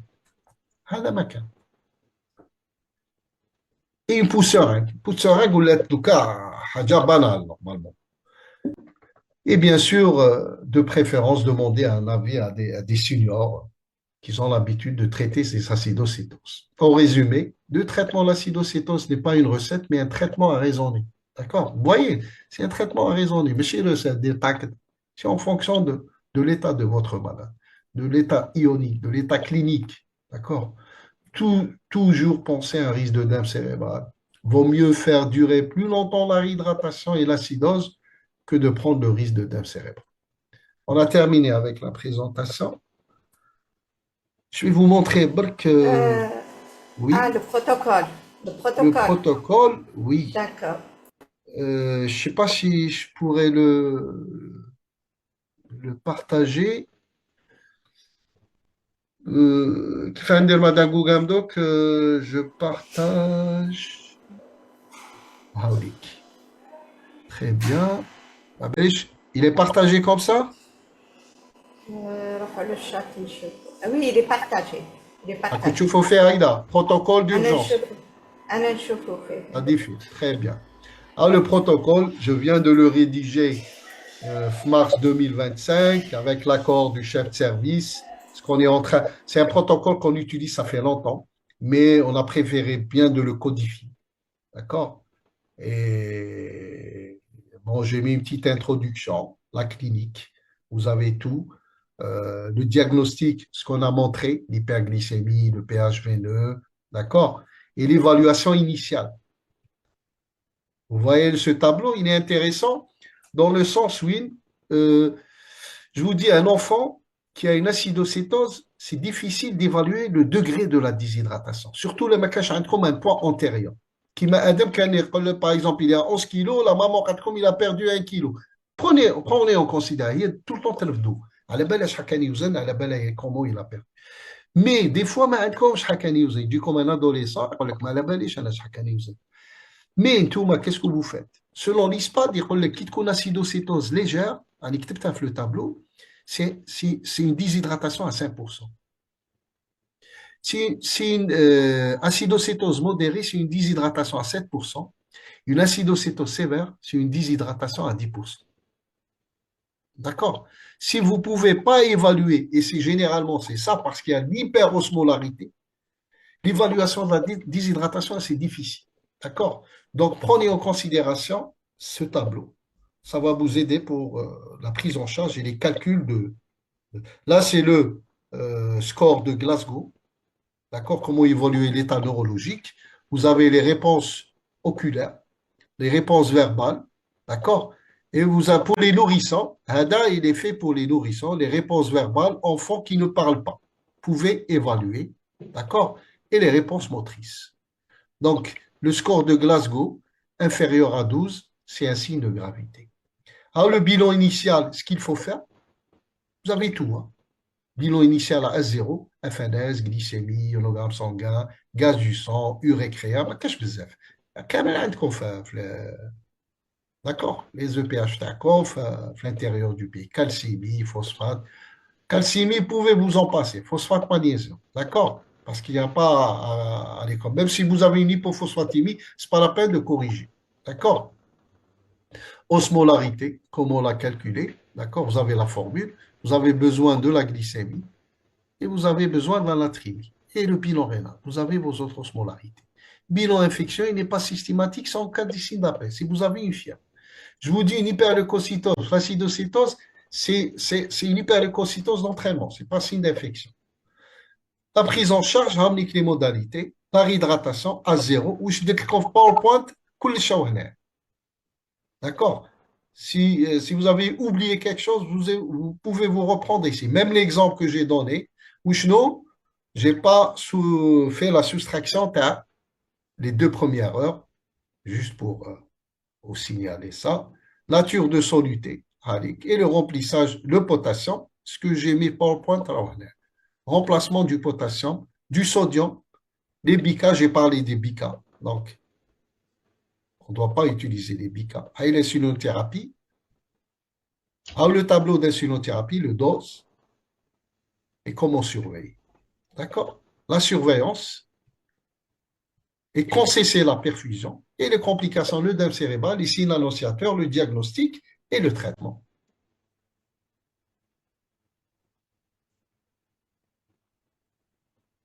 Le traitement, il n'est pas là. Je pensais M. Belbouab qui l'a enlevé. Je pensais qu'il était là. Et là, vous avez un algorithme. Si vous voulez, je vous donne le PowerPoint, hein. Vous avez le traitement fait, comment traiter. On peut traiter même au niveau. Là, vous avez un algorithme qui est très intéressant. À l'ISPA 2022, hein. Je n'ai rien créé, moi. Donc, les antécédents cliniques, les signes cliniques, la biochimie à l'acidocétose, diagnostic posé, selon la forme modérée, sévère ou là. Donc, vous avez votre schéma. Vous pouvez le suivre, le livre, il est très simple et bien codifié. Donc, l'algorithme de prise en charge d'acidocétose diabétique selon l'ISPAD 2022. Voilà.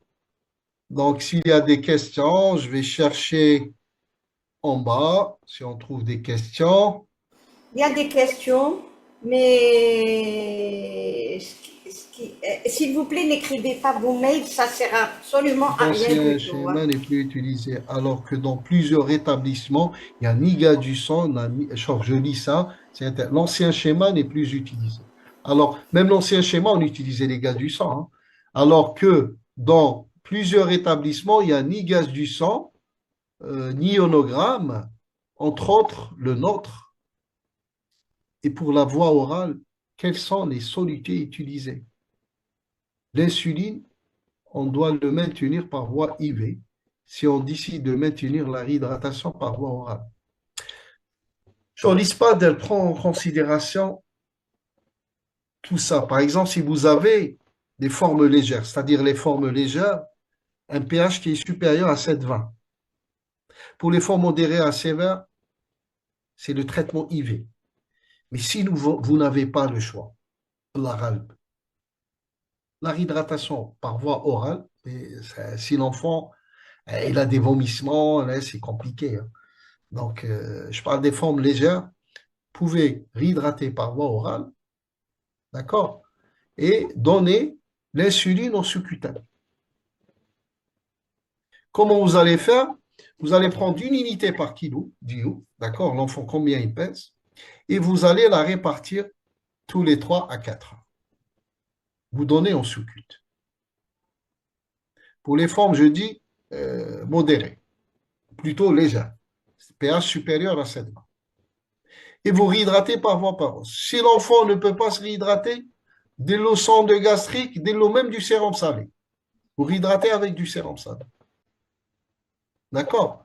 Ou là, vous réhydratez avec des sels de réhydratation ou l'aide de l'eau carrément. D'accord? Si vous n'avez pas le choix, la râle. Et vous donnez, comme l'insuline, ce que vous avez à l'hôpital, l'insuline ordinaire, donc on y va. En attendant de le transférer dans un centre plus spécialisé. Avec nos conditions professeurs, on doit toujours substituer le potassium par défaut de pH avec l'insulothérapie. Assurez-vous que, bien sûr, avec l'insulothérapie, mais pas au début, après la réhydratation. Allez, après la réhydratation. Mais essayez de faire un ionogramme. Je pense que le ionogramme, il est disponible dans tous les centres, hein, hospitaliers. Je ne sais pas, Madame Gougam, si vous pouvez répondre. À la Beliche, je pense, quelques hôpitaux à l'intérieur du pays, un ionogramme. Bon, les gars du sang, c'est pas évident, mais ionogramme. Je pense que rien, je ne sais pas ce qu'ils Ouais. disent eux. Ionogramme, Moi, je suis dans mon bureau, je travaille pas la DGSS. Si on n'a pas de potassium, c'est un peu que. Surtout par rapport à l'apport de potassium. On n'a pas de. Il y a des labos à côté, non? Oui, bien sûr. Hein. C'est le même. Bien sûr, vous allez, s'il vous plaît, on peut recevoir protocole et cours. Oui, bien sûr. Il n'y a pas de souci. Je l'ai fait dans ce but, hein, pour vous le donner, vous aider على à بالك prendre وين en charge. تمدوه؟ Sinon, Madame Gauguin? وين راك تقرا في الشات؟ Enfin, كاين un petit carré sur mon fichier. Et C'est là que vous allez éjecter tout. Vous où allez est le injecter. fichier? كاين un petit Amal, cadran et mal. وشنو fichier. Ça, il faudra sortir carrément, Il faut arrêter le sortir. La partage pour situation pouvoir le d'acidose faire. molaire, comment choisir la réhydratation et les doses d'insuline. La situation de l'acidocétose et coma hyperosmolaire. Je n'ai pas compris cette question. C'est plus facile de nous envoyer le pro par mail. Merci, excellente information. Merci infiniment. Voilà, c'était très enrichissant. Et c'est moi qui vous remercie. Ça, s'il vous plaît, ionogramme disponible. Si vous inscrivez dans l'acidodème cérébral, on divise le volume total en 3 et on réduit. Oui, oui, on réduit de un tiers en cas d'œdème cérébral. Si vous avez 1000, je sais pas, 1000 millilitres, le débit, par exemple, vous avez, je sais pas, vous faites en pouce seringue ou en perfusion, indique la perf, les à 50 millilitres, devait passer, par exemple, une minute 3 10 gouttes, passer 7 gouttes. D'accord? Utiliser sur les gouttes ou il faut diminuer de un tiers. Il faut donner les deux tiers et diminuer de un tiers.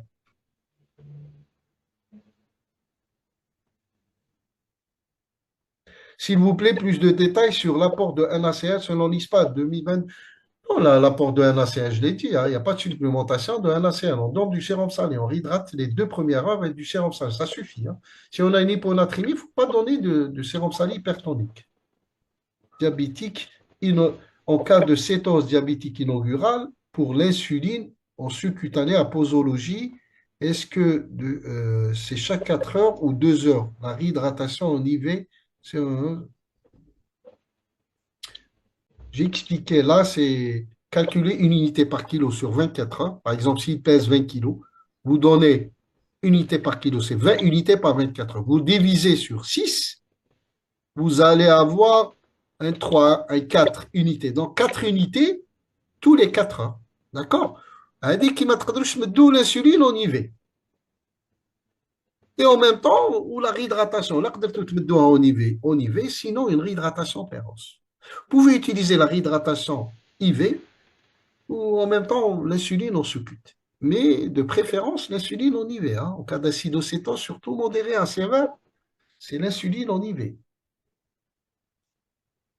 Prenez le protocole, discutez avec vos infirmiers. Hein, vous mettez comme les solutions.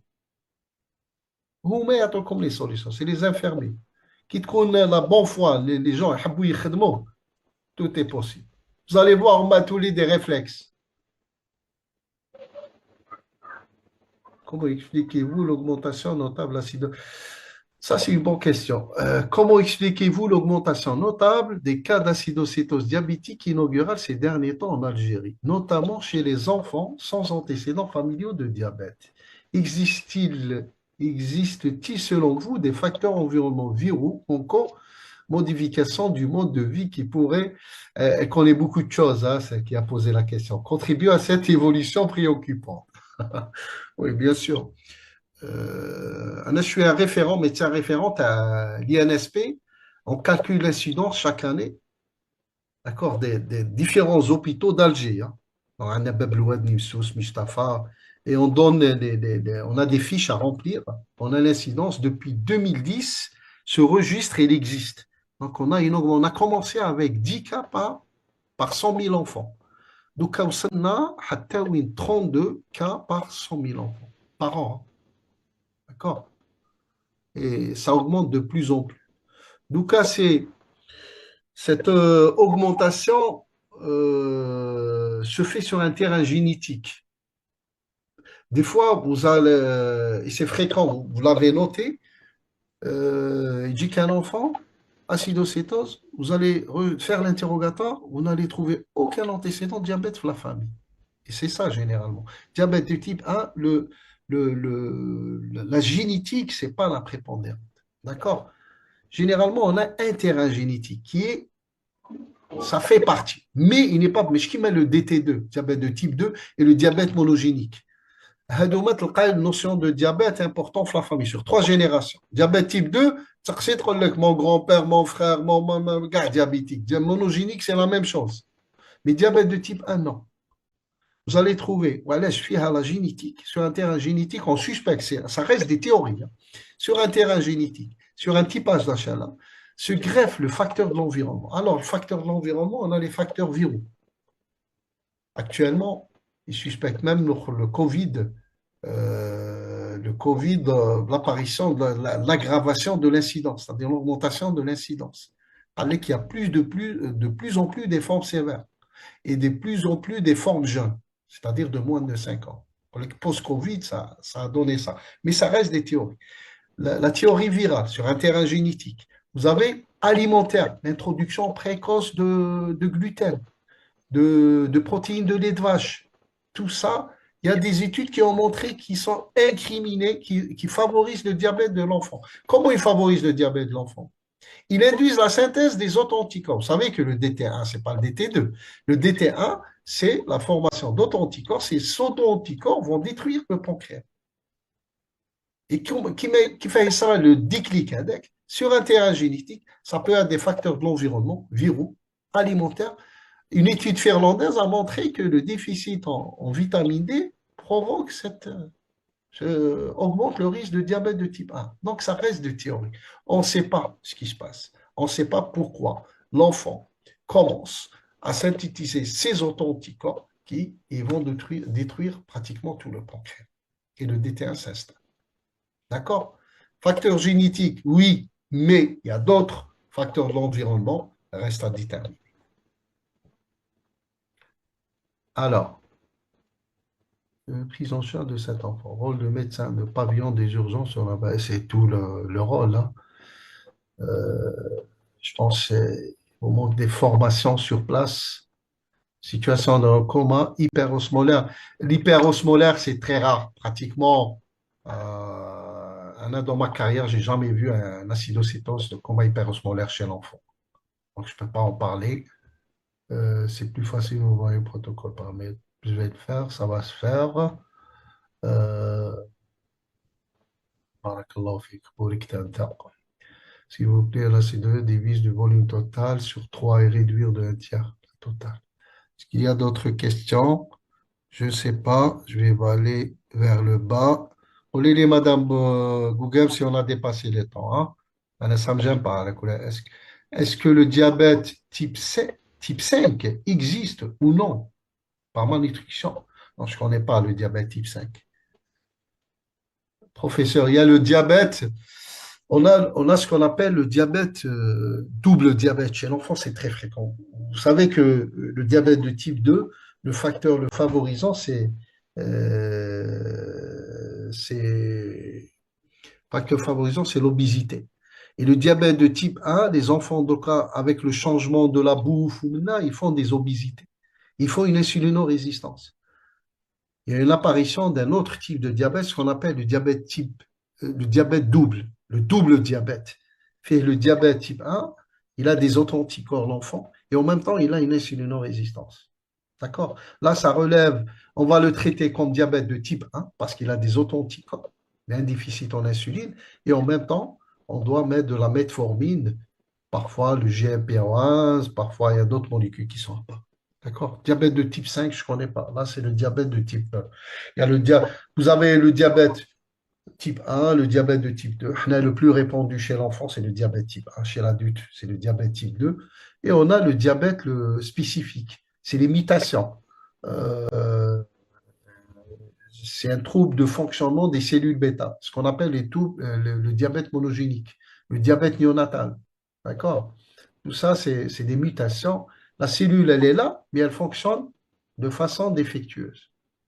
D'accord? Mais c'est rare chez l'enfant, chez nous. Hein. Les diabètes, ils représentent entre le diabète type 2 et monogénique, c'est 5%. Le reste, c'est le diabète de type 1. Professeur, vous serez intéressé à la mise en place d'une étude citoyenne de l'acidocétose en pédiatrie en collaboration à l'hôpital pédiatrie de Canastel-Oran. Une intérêt permettra d'explorer. Oran, ils ont le registre, hein? Oran avec professeur Touami et toute l'équipe de diabète, M. Bouziane, le chef de service là-bas, ils ont leur. Il y a des chiffres qui sont publiés à Oran. Hein. Allez-y dans PubMed, recherchez registre Oran diabète DT1, vous allez trouver le registre. D'accord? Pour faire une étude multicentrique, il faut faire des registres régionaux, d'accord? Qui mahna adna, centre, Oran. Bon, ben, il faut installer plusieurs registres à travers le pays. Comme ça, on peut faire un registre national. Parce que là, le diabète, l'incidence, elle diffère d'une population à l'autre. D'accord? Et même dans la même population, il y a une disparité. Une région d'Oran ou Alger a la même incidence. Mais ماشي la même. D'accord? Donc il faut commencer avec des registres régionaux. On va vers le. Mais pour l'étude mutuelle, je pense que c'est le registre d'Oran, il a été installé avant le registre d'Alger. Il y a eu le registre de Madame Boudelda de Constantine, ensuite d'un monsieur Touhami Oran, on va celui d'Alger. Il y a même une étude qui a été faite sur une période de 50, je pense 2012-2018, sur l'incidence de diabète par l'équipe de Tlemcen. D'accord? Il a été publié également. Donc, Je me rappelle. mais on a pratiquement les mêmes chiffres. On a une forte incidence de diabète chez nous. Oui, mais D'accord? c'est beau de faire des registres, professeur. Oui, Il y oui, a un défaut de communication. oui. La question, la proposition de Canastel, elle est bonne. Pourquoi? Oui, oui, Parce oui. que si Oran diffusait et était proche de ce personnel, il ne suffit pas de faire des études et de faire des registres. Il faut aussi se rapprocher du personnel qui travaille sur le terrain. Exactement. C'est une On peut formation. pas, il y a un gros défaut de communication. Exactement, ouais. Et là, c'est bien de l'annoncer, c'est bien de dire qu'il ne faut pas besoin de dire qu'il y a ça, qu'il y a ça, qu'il y a ça. Et c'est à eux maintenant d'essayer de se rapprocher vers ces gens-là et de faire la même proposition. D'accord, si c'est une wilaya X qui est tout proche d'Oran, ils peuvent le faire. Mais on a le registre d'Oran, hein. Le Et le registre registre d'Oran existe, mais peut-être existe. Ah qu'il y ouais, a ça existe. une ou deux wilayas qui veulent faire la même chose, Et je qui pense, veulent. et je pense qu'ils sont en train de répertorier toutes les villes autour d'Oran. Donc, comme les hôpitaux, ils participent à ce registre, hein. Et il faut informer. Il faut Oui, oui, informer. oui. Il nous faut un registre national. Exactement. Et là, je pense, pour ça que j'aime faire sur le diabète de l'enfant, les gens, رحت البيت رحت l'intérieur des villes Hein, هكذايا، hein. ils ne savent pas. Donc, نحب ندير هكذا des formations pour leur donner un petit peu les. Je sais pas, un كون دو غار طيح له un enfant il est diabétique, il ne sait pas quoi faire. Bien sûr, à chaque Inch'Allah, fois vous faire allez formation, je pense qu'il faut donner un manuel, un outil, lequel le généraliste ou le pédiatre de garde يقدر utiliser, يقدر. Et c'est ce qu'on va faire Ouais, maintenant tout de suite. ouais. Est-ce que vous pouvez supprimer le partage et envoyer ce que vous D'accord. devez Et envoyer? dernière question, beaucoup de parents se demandent si la prise exagérée de l'enfant en dehors des jours hein, de sucreries de l'enfant aide l'apparition. Hadi, c'est un autre débat. Ça n'a rien à voir. Sauf la prise de sucre, la suralimentation pour le diabète de type 1, elle n'a aucun rôle. D'accord? Aucune influence sur le diabète. Diabète de type 2, oui. L'obésité, la suralimentation, la prise du sucre. Mais le diabète de type 1, il n'a rien à voir avec l'alimentation. C'est des auto-anticorps qui sont synthétisés. On ne sait pas comment commence cette synthèse des auto-anticorps. J'ai expliqué, c'est un facteur génétique, facteur de l'environnement. Sur ça, on termine. Donc, je ferme, je نحي le partage, madame. Arrêtez le نحي partage. كامل البارتاج باش تقدر D'accord, j'ai arrêté le تبعت. partage. On va nous comment من faire. بعد تروح وين في الشات كاين en bas, tout à fait en bas, il y a un petit cadran qui s'appelle fichier, D'accord. qui représente le fichier. Et là, vous allez Ah, en le chat. rentrant, le chat. Et là, vous allez rentrer dans votre ordinateur. كاين وين saisir le message ماشي هنا يا مدام. Non, non. شوف le chat بالذات وين كنت تقرا les questions. عندك en bas, tout à fait en bas, عندك un petit fichier. وين on écrit. وين on D'accord. écrit. وتحته كاين un petit répondre. Un petit carré. Quand vous cliquez sur le carré, vous avez votre ordinateur. PC, oui. Voilà. Dès que vous allez voir défiler vos présentations ou je sais pas, vos fichiers.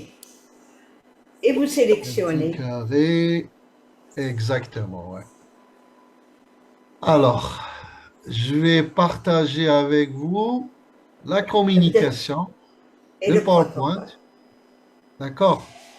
Ouais. Et FMC, oui. Je vais partager avec vous le cas clinique. Vous partagez la communication et le protocole. Vous les faites séparément, je me rapproche. Bien sûr. Et le protocole. Protocole en PDF. C'est bon. Normalement, normalement, on fait chat. C'est fait. مازال Si دوك نشوفوا سي سي في إلا أنت بالك يبطل دوك نشوفوا Ça sent Jazo, hein, مع عم يمشوا يمشوا عم يمشوا D'accord. عليك عم يمشوا téléchargeur même. Il y a eu des questions, Bad. Merci beaucoup. Je Combien suis en train de vient vous de remercier. Ouais, il continue à poser des questions. Vous allez trouver tout sauf le protocole. On verra avec les formations, on verra si on va donner une grande partie au diabète de l'enfant par la suite. S'ils veulent une formation présentielle, là, je pourrais le faire. Donc, il n'y a pas de souci. Je peux même déplacer. Donc, pour ça, il n'y a pas de problème. Oui, en présentiel, mais vous ne serez pas aussi nombreux. Hein, c'est ça le souci.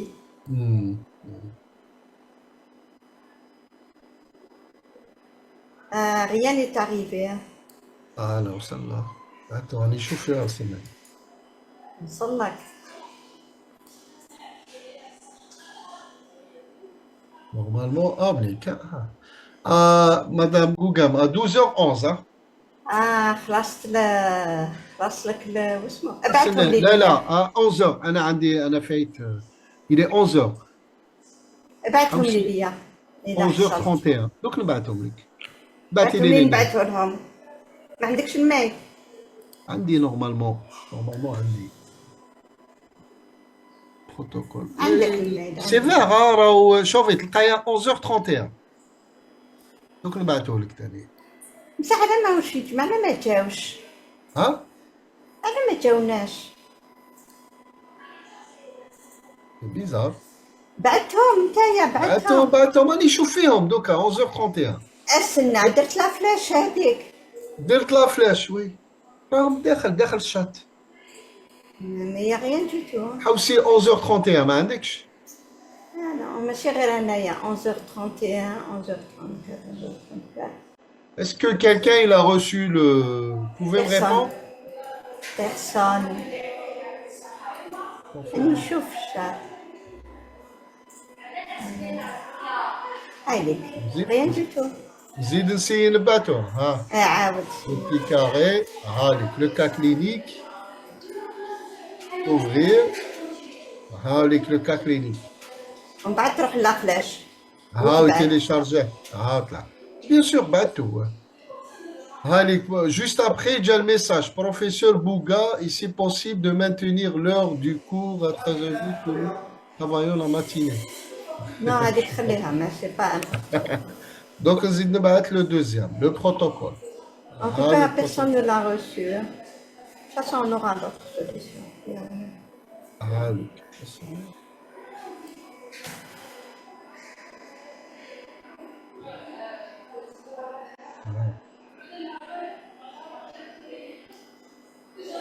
صندوق نبعتهم انا نسيت نبعتهم لي دو ها.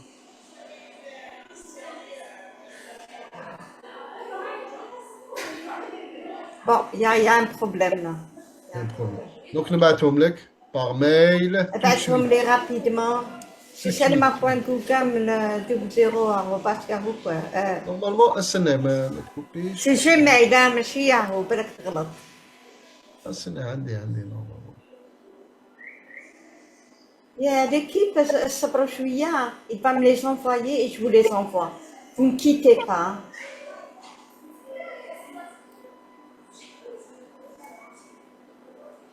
Ça commence avec quoi votre email salma.gougam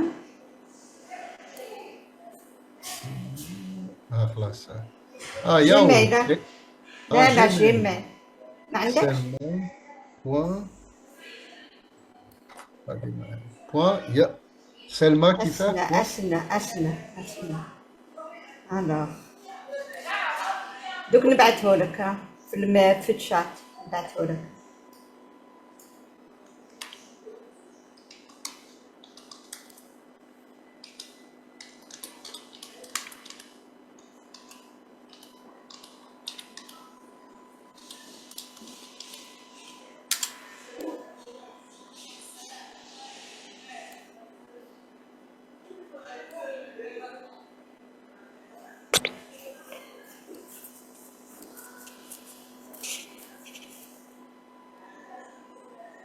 C'est pas la peine d'écrire vos mails, s'il vous plaît.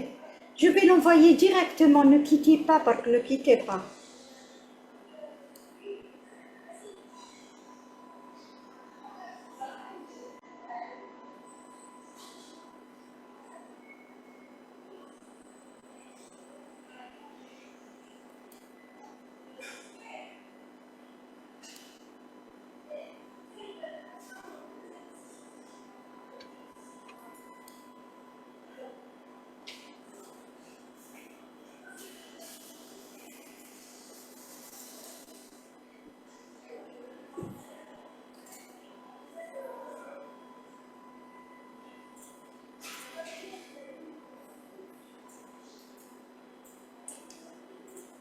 بعتيها مدام جوجام. بعتهم ليه؟ لا بعتيه الايميل. ايه بعتلك الميل في الشات.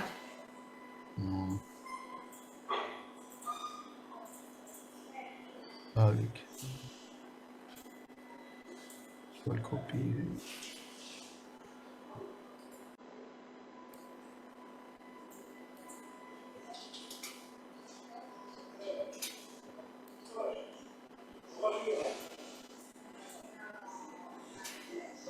copier. Ok.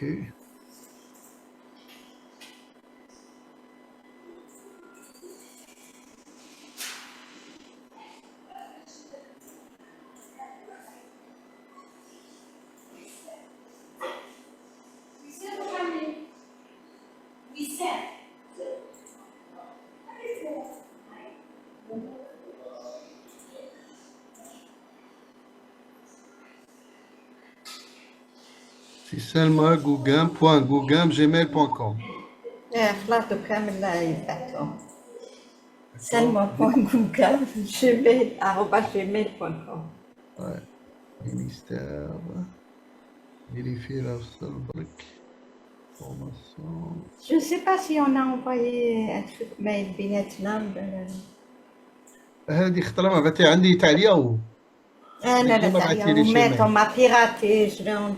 عندي تعليق وما عنديش.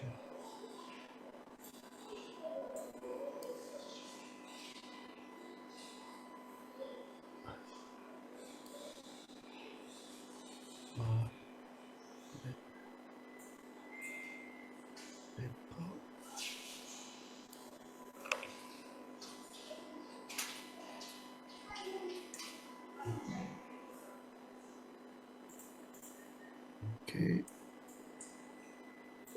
La clinique. Protocole.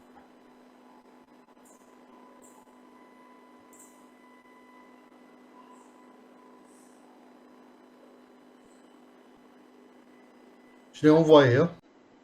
Les deux. Donc, sur ma boîte mail, elle est ouverte. Vérifie. Je vais voir. Et j'attends. On attend.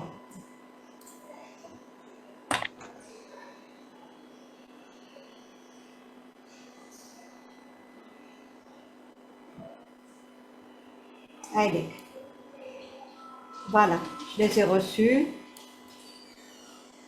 On va vous libérer, Taya.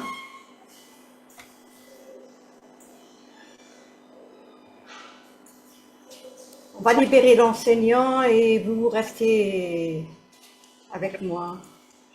Ok, ok. Je remercie Merci tout le beaucoup. monde. Yatikum saha. Au revoir, Madame Bougam. À la Merci à prochaine. vous. Merci à la prochaine, Inch'Allah. Inch'Allah, Inch'Allah. salam, saha.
On est en contact permanent, d'accord?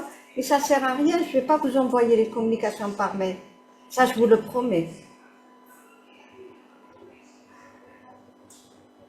Bien reçu, avec Saha. Donc, je laisse encore un peu avant de fermer. Agda, vous n'aurez pas de problème. De même, vous aurez la thyroïde. Je vais voir si j'ai le coup, je vous l'envoie. Je vais le transférer, Kinhal le Zoom.